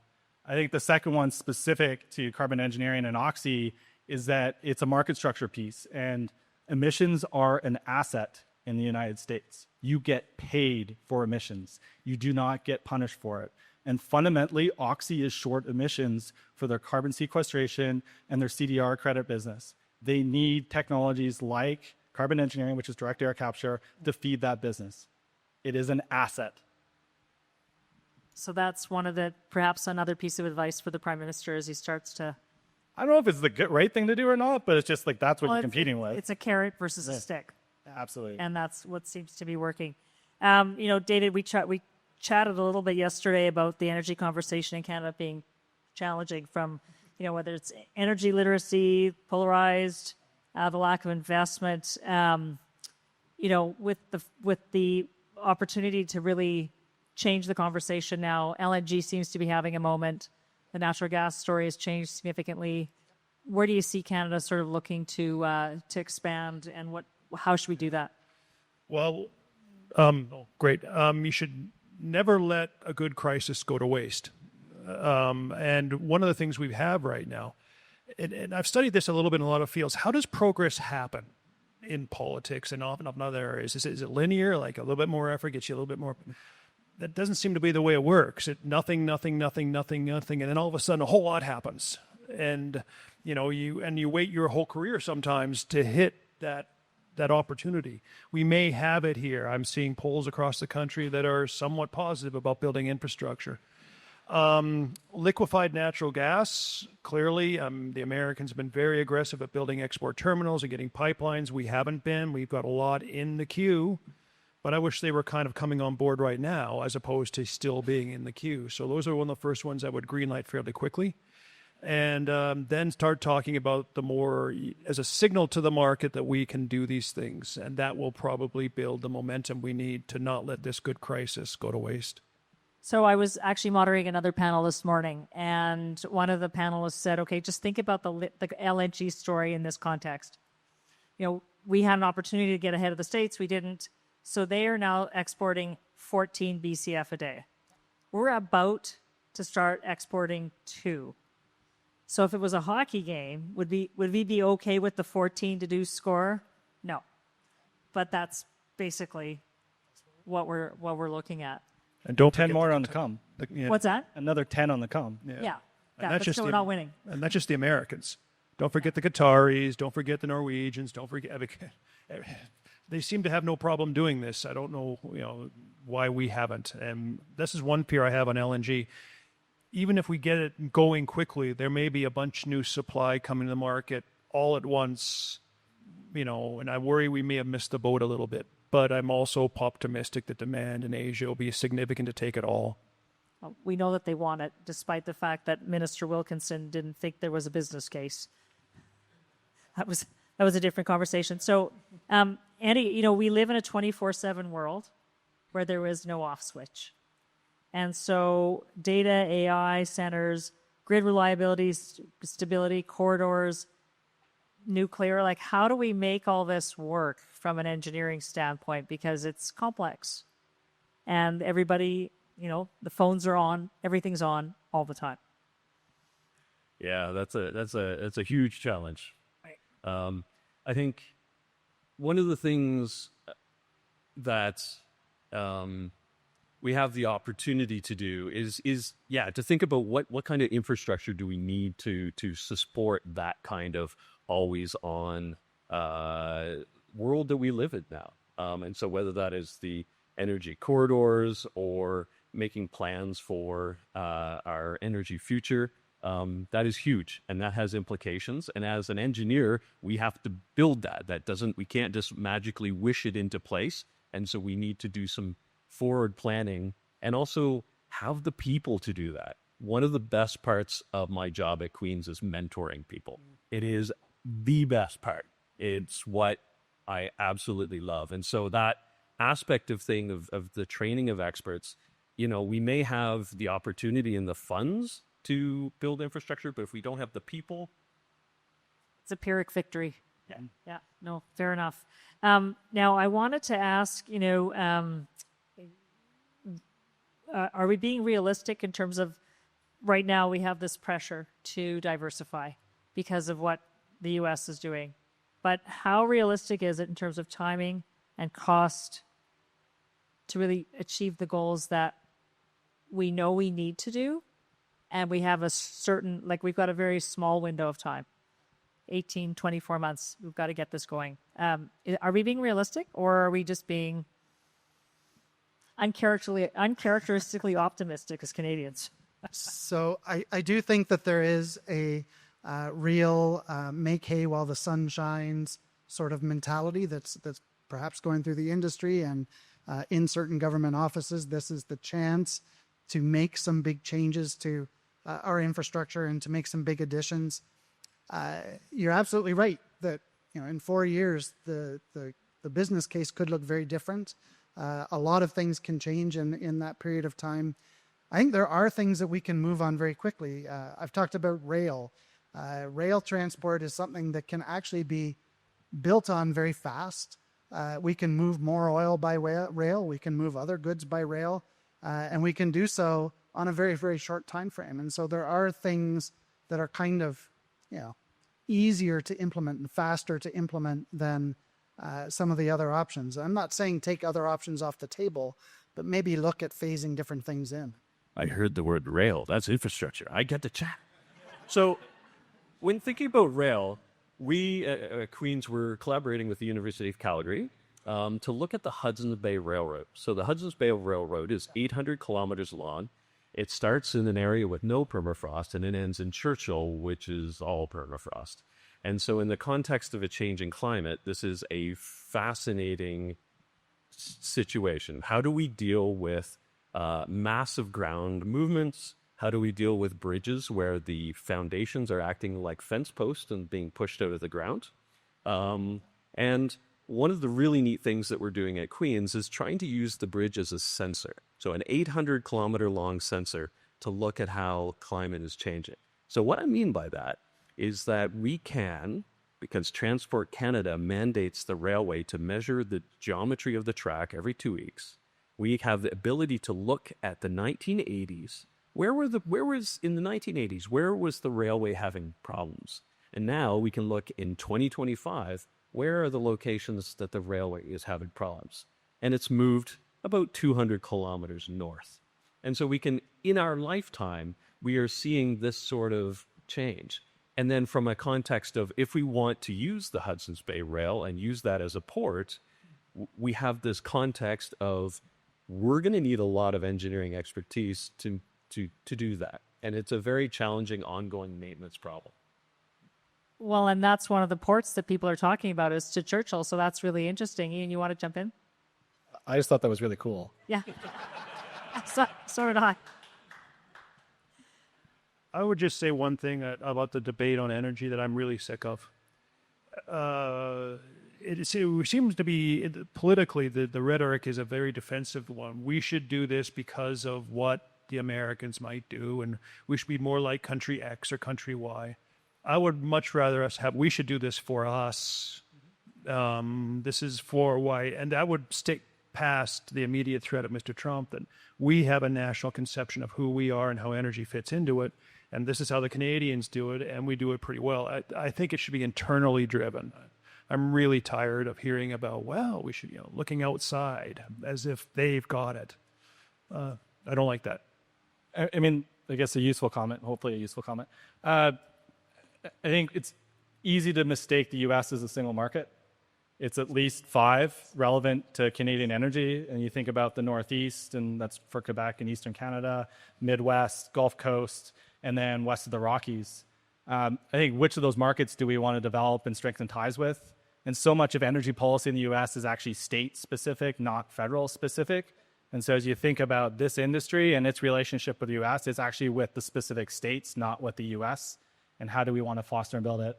And I hope this moment is a moment of ignition for development and growth, not the only single 18-month window where we hope to do something great. But given that state-specific relationship, and everybody here we know that Midwest needs our barrels, right? They don't have that heavy oil processing capacity. They don't have the heavy barrels to put in the refining complex.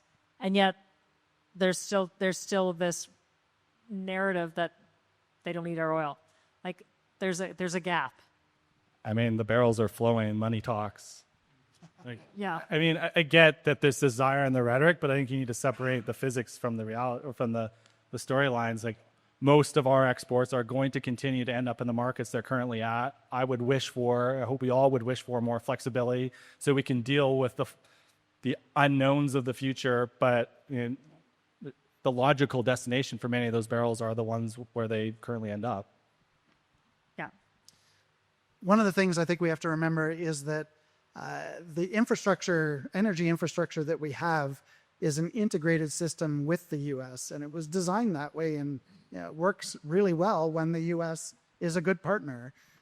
When they're not being a good partner, when there's a person in the White House who's decided that he would like to see things move in a different direction, it just becomes more challenging, because I totally agree. Individual states, we've had governors come forward and say they disagree with the tariffs, they disagree with any barriers to trade.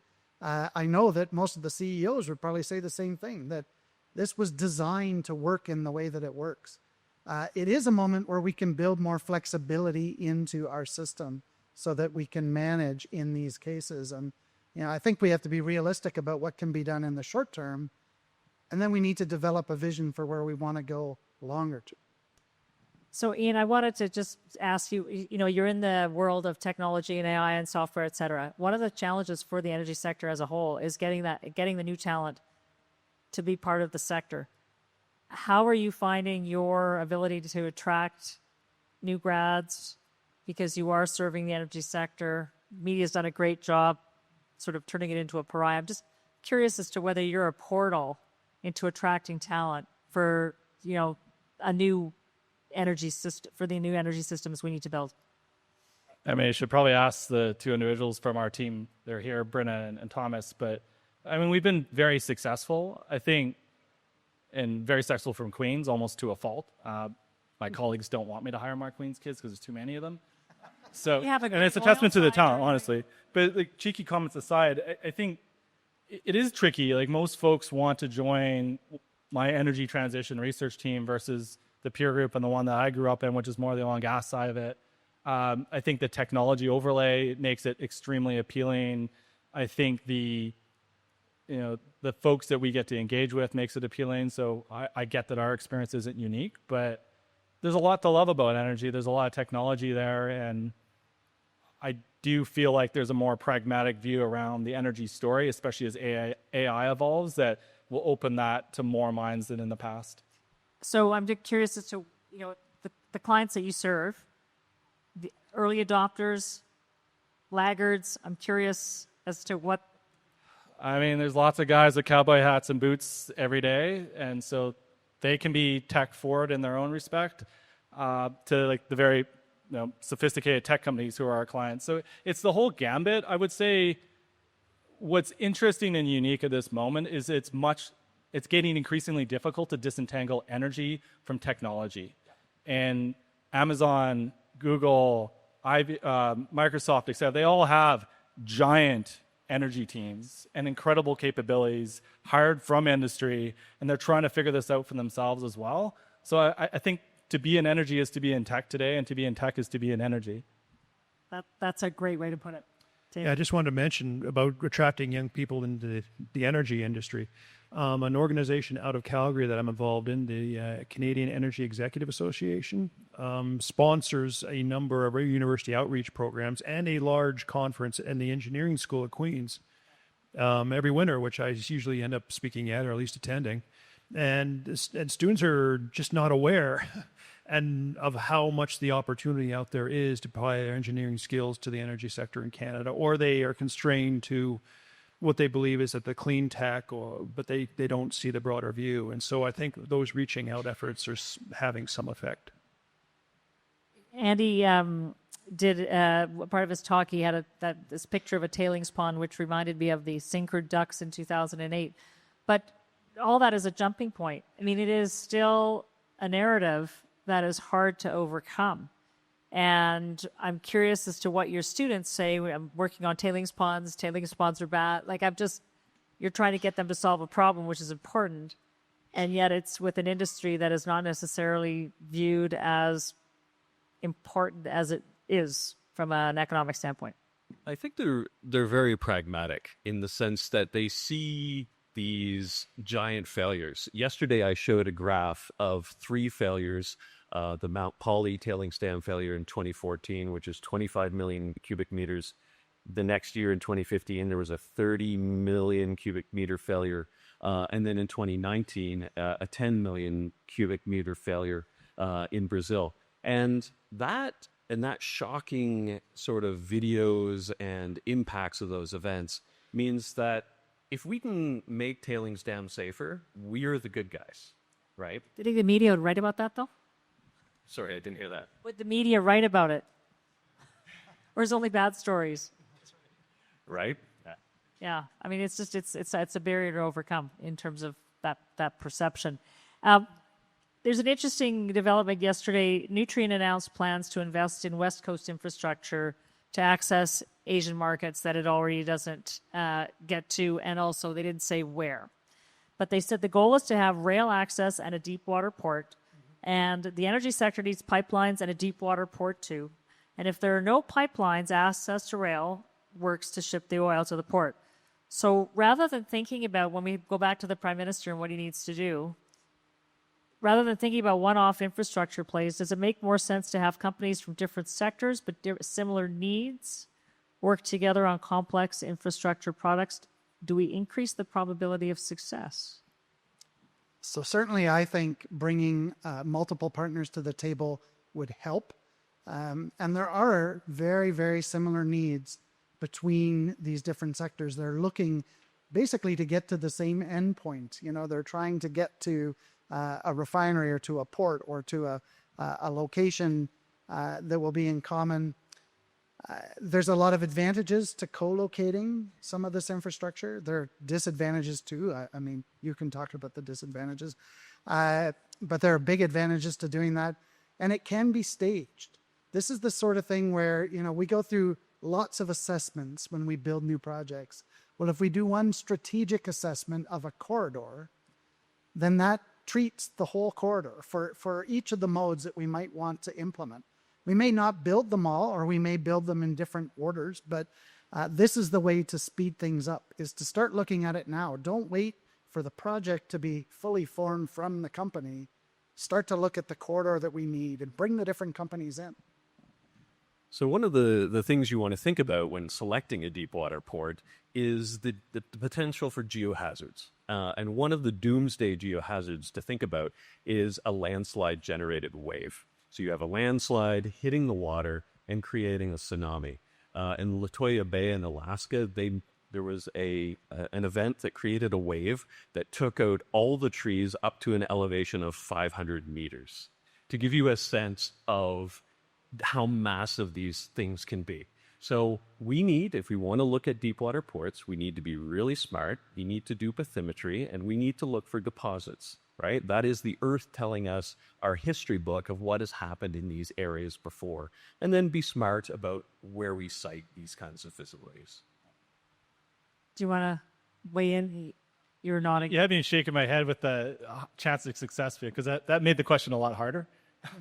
And the reason being, I think a lot of the value chains we see are going to require partnerships of the type, of unique types. And it's because there's so many more attributes that are monetizable today, from environmental attributes, reliability attributes, and energy attributes. They're all intertwined. And so you get a really diverse concert of players to make that value chain go together. So I would say it's probably becoming increasingly necessary, But I would probably take the other side of that. The complexity of those deals make the probability of success a little bit lower because it's a lot harder to do.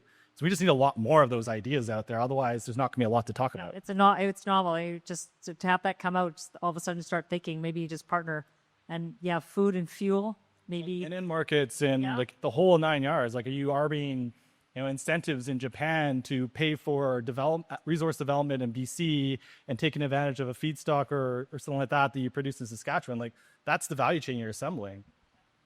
I like the idea of combining industries. I mean, one of the problems with the pipeline debate is, for a lot of folks in Eastern Canada, is it just looks like you're doing something really nice for Alberta energy industry. What am I getting out of it? Well, you're getting a lot, but it's not. But it appears to be specific to a particular industry that they don't have direct. But if you can phrase it in a broader, we can use this asset for multiple things across the country, like you can do with ports and rail networks.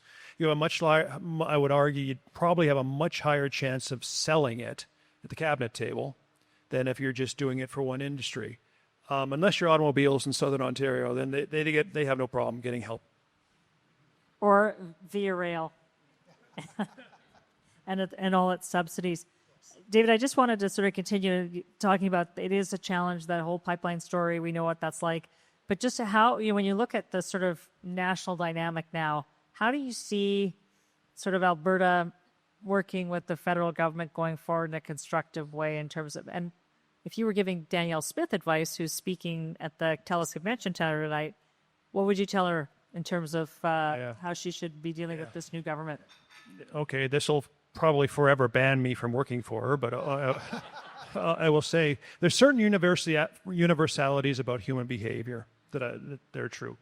Very clear one tonight. Like, in every class I've ever taught, whether it's exec MBAs to commerce, everything, nobody voluntarily sits in the first row if they can avoid it. All right, I saw people, they wait, and that's just what they kind of do. That's how they are. We should keep that in mind when we're talking about political debates.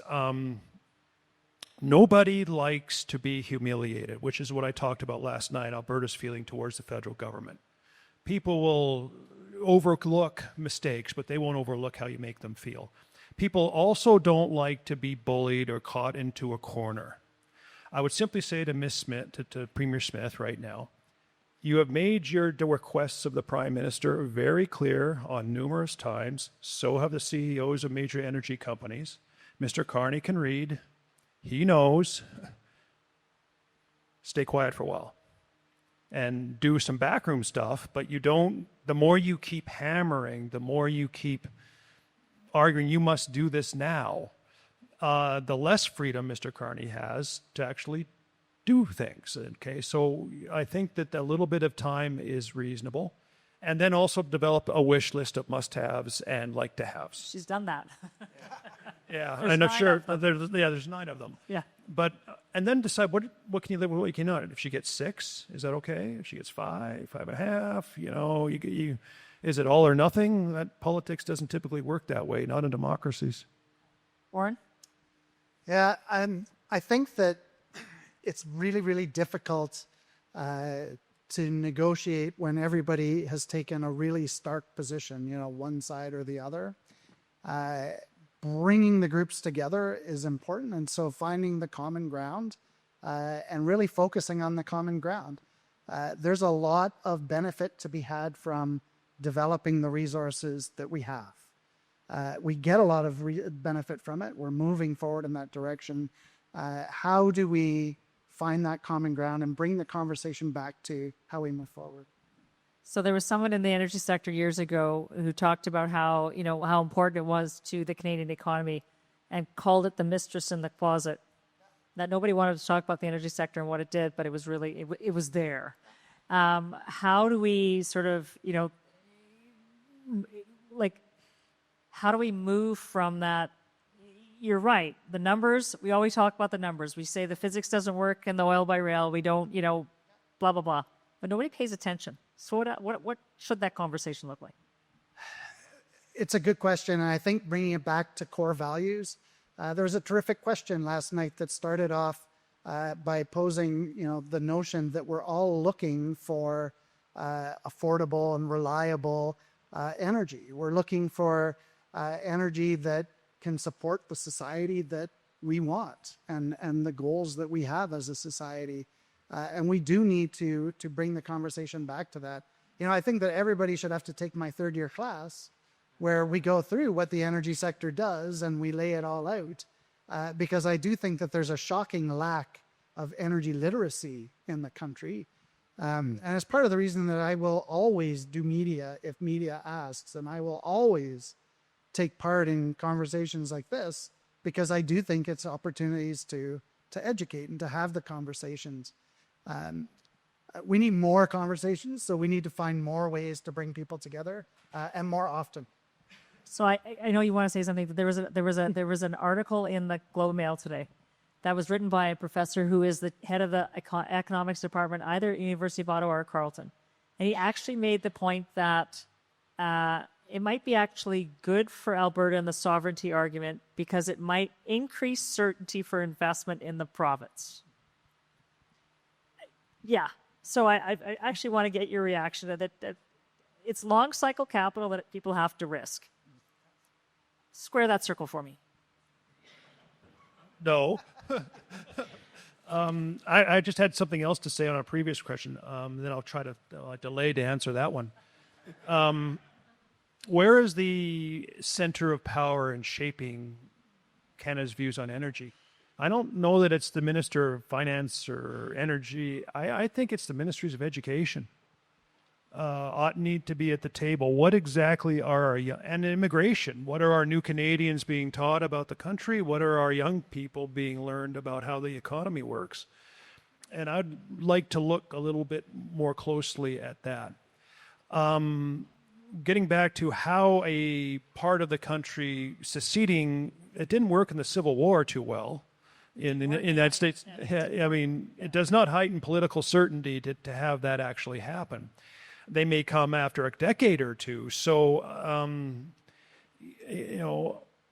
but I also think energy companies are used to working in areas with about political uncertainty. They go all over the world. It's not weird for them to have it. It's just weird to have as much of it in Canada. So it is not difficult if you lay out what the rules are going to be, keep them going, and make them consistent. Companies will still come. I guess I would just question, let's say you got everything on that list. How quickly till we find ourselves in a very similar paradigm, whether other vectors of policy and position from other parts of the world? Yeah. I would suggest let's figure out how to thrive with the resources and the endowments we have here and figure out how the next stage of success and the next stage after that looks. And we'll come back to the table. I think that pause makes sense. And there's a lot we can do here. It doesn't get fixed with 9 items. No, but not just curious as to whether, what you do at Enverus changes the conversation in terms of it's a phrase I hate, social license, because of the technology that helps identify, opportunities, measures, manages. It's a different way of managing the assets. Does that change the conversation at all?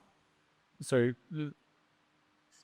What I'm trying to ask is, what you do with the products that you have, mm-hmm. because you can visibly measure the data that's being generated by whatever company you're working for.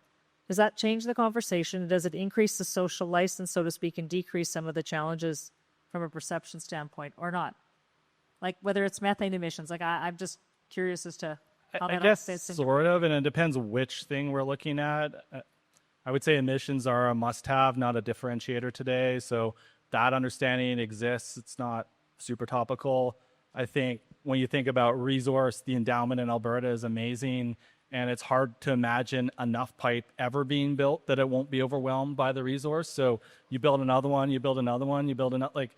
At some point, we're going to have to figure out what we do or what is the path there. The Northeast has the same. So I guess it's transparent in the sense that you can maybe start thinking about the next phase of opportunities, and that's where we spend our time. But I don't know that the challenges pre-exist and will exist after some of these issues are resolved. Fair enough. We have 10 minutes left for questions. In the front. Thank you for the great discussion. Full disclosure, I work for the company moving those tank cars that you saw, just so you know. And we're also trying to be a leader in hydrogen as a fuel source. So last night there was some mention of hydrogen in passing and in the discussions, but I'd love to hear thoughts on hydrogen and it as a future displacement or incremental energy source and Canada's place in it. Thank you. So I can start a little bit. Certainly hydrogen is one of those great potential fuels. And we've seen all kinds of proclamations and discussion about it. You know, one of the companies that's betting big on hydrogen is Toyota. And personally, I think that Toyota knows a lot about vehicles and they know a lot about technology. And if they're betting heavy on hydrogen, there's probably something good there for personal transportation. I think that there are a number of, kind of practical considerations to take into account. How does it fit inside of our energy system? Is this a product we're looking at, primarily for export, which is the way that it's been pitched a lot in the early days? Or is it something that we want to integrate more closely in what we do? And that's a conversation I haven't really heard yet, how we're going to use hydrogen within our own system and what role it's going to play. Governor Schwarzenegger, when he was in office in Sacramento, talked about a hydrogen highway that going all the way to Whistler for the 2010 Olympics. And components of that were built, but it's a very limited build-out to date. So I think it's got huge potential. $200 a BOE for blue hydrogen, $400 for green hydrogen. That's a problem. It is a big problem. Yeah, and those definitions are tricky.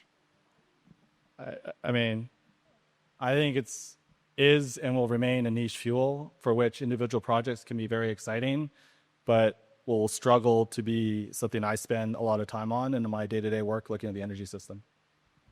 Yeah. Go ahead. Okay, thank you. Hello, my name is Colin. I'm an engineer. I'm going to jump on a couple of words that came up here. One was the comment that energy and tech kind of go hand in hand, and I think that to some degree that's true. I also heard the word innovation, and I've noticed that from my experience in the pipeline industry that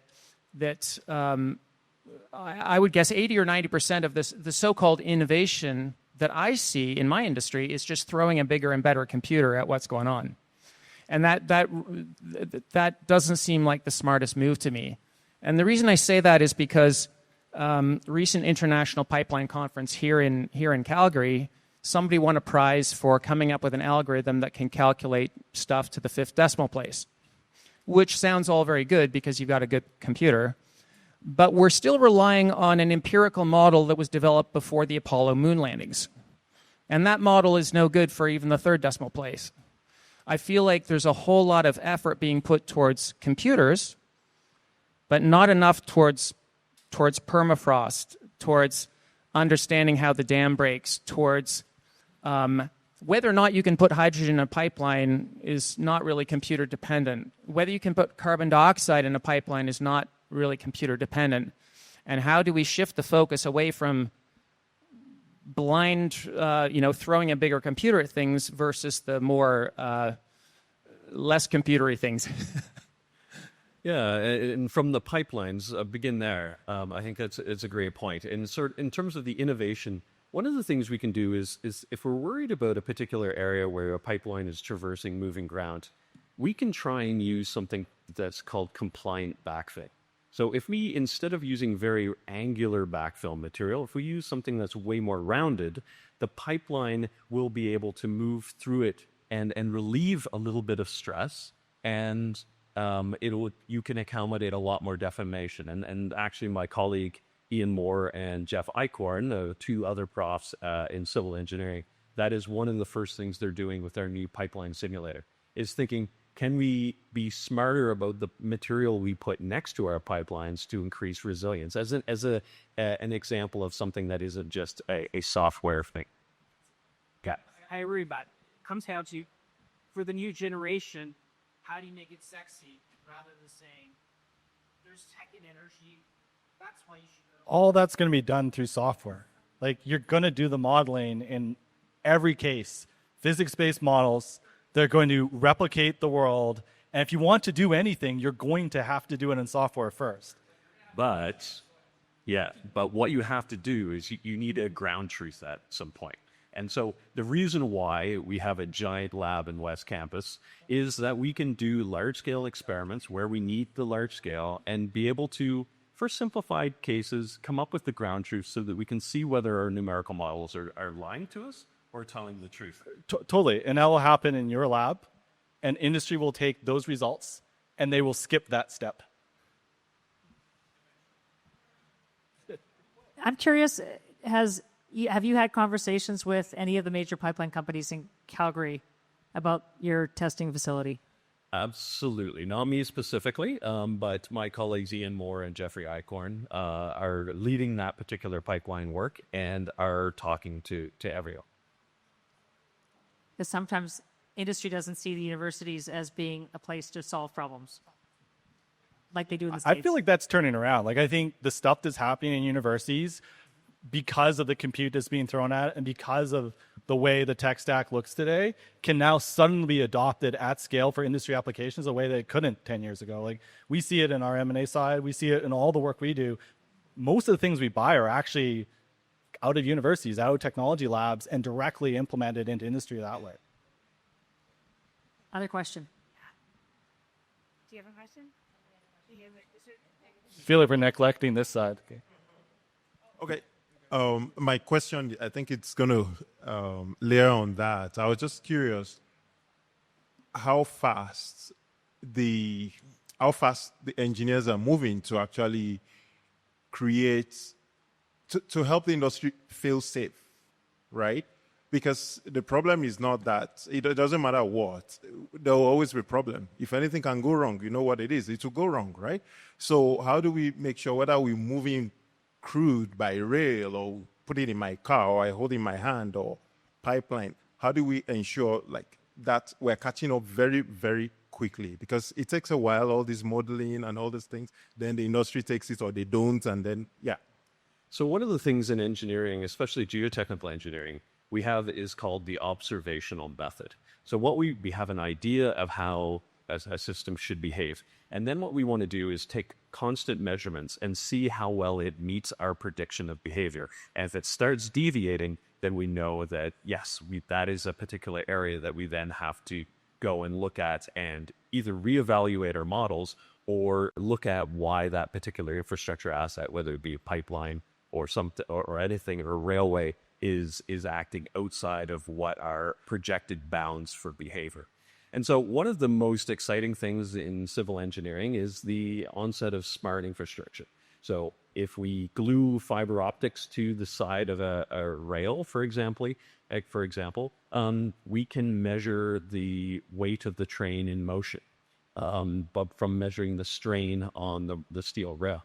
And if we have the fiber under the rail, we can then measure essentially what the horizontal strain is, what the ground motion is, and we can use that to tell us, are there emerging problem areas?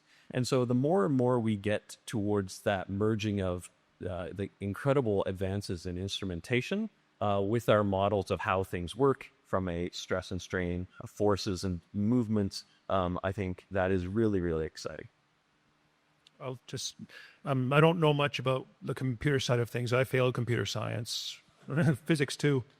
But I do know one thing, and this is really interesting that we see in the study of innovation, is how it relates to productivity, which is our really classic Canadian problem at the moment, where everyone complains about how low our productivity is. I'm not sure we're measuring it correctly, or we even know how. You know, in these innovation, technically oriented fields, how much does that, how do we capture that as part of our, productivity statistics? Because we're still talking some more basic, I don't know we have a good handle on how that contributes to that debate. So I think the two are interlinked, and I would like to see the statistics pick it up a bit more. I think we have time for one more question. Hi, my name is Alex, and I'm not an engineer. I, first of all, wanted to thank you guys for describing the technical and engineering challenges around the permafrost. I've been wondering for many years why we didn't build to the Hudson's Bay, and this really was the best description of, to me, of why we didn't do that. That said, I would say that my personal opinion is that the engineering challenges that you spent most of the evening talking about are a tiny fraction compared to the political challenges of getting anything built. So now to change the nature of the conversation a little bit, would we think it would be easier to build pipelines to market if we were a separate country? If Alberta were an independent country from Canada?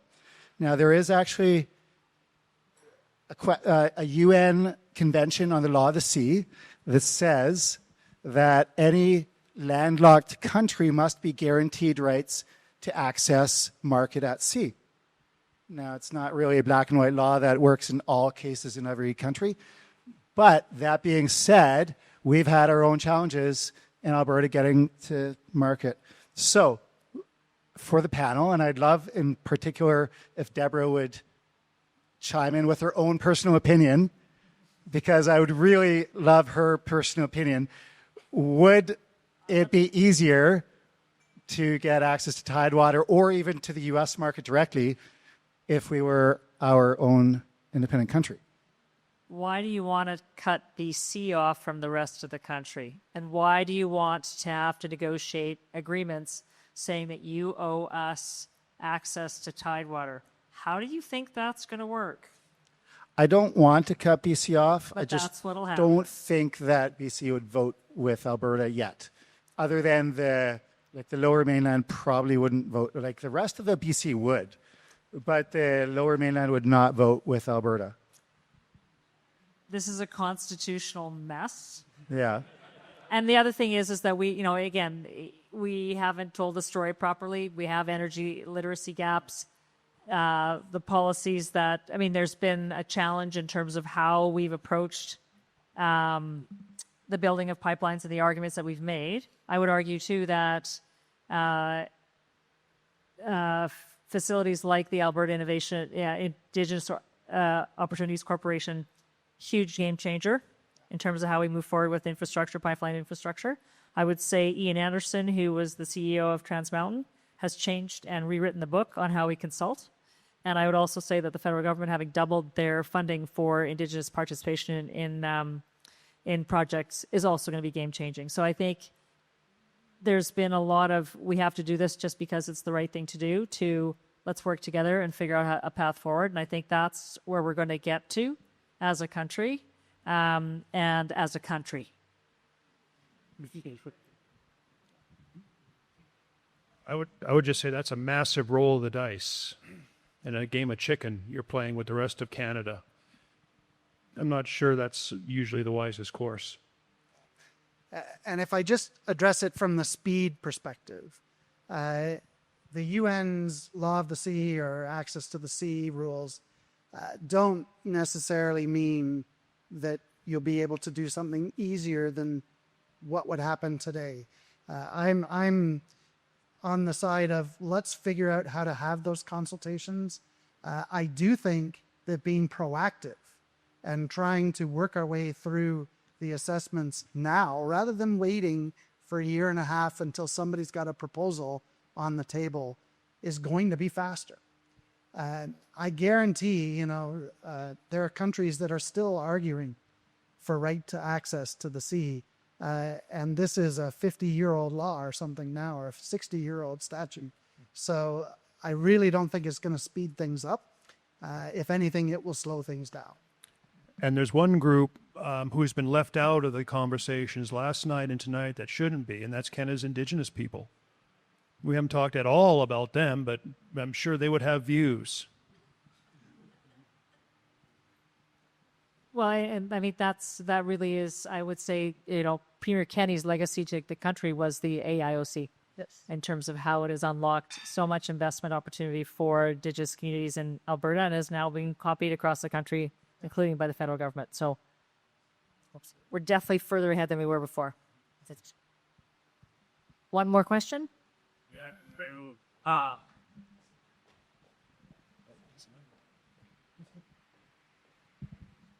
So I reckon I'm one of the younger people here.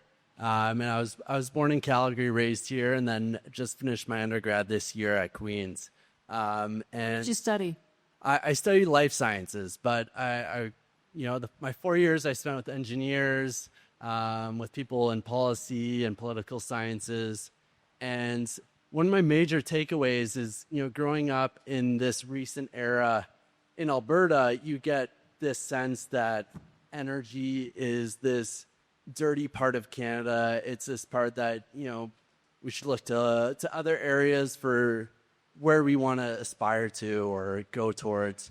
And in university, this was kind of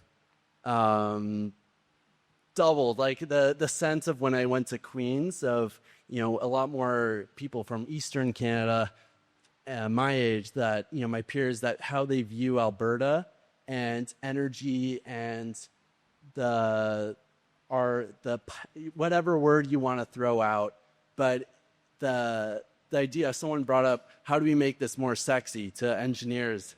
And if you talk to any engineer my age coming out, they cannot be less interested in what is happening in energy, unless it has something clean to do with it, unless it's got, these are all Queen's grads. They're all very smart people that understand the economy in Canada and the global landscape.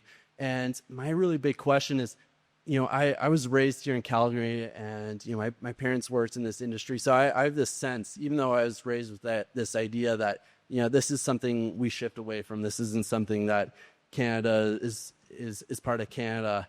How do we, because this is so important with corridors and this, especially in this region of the country, how do you build that change that perspective with all Canadians, not just Western Canadians, on energy as a part of Canada and something that's focused on growing, not just,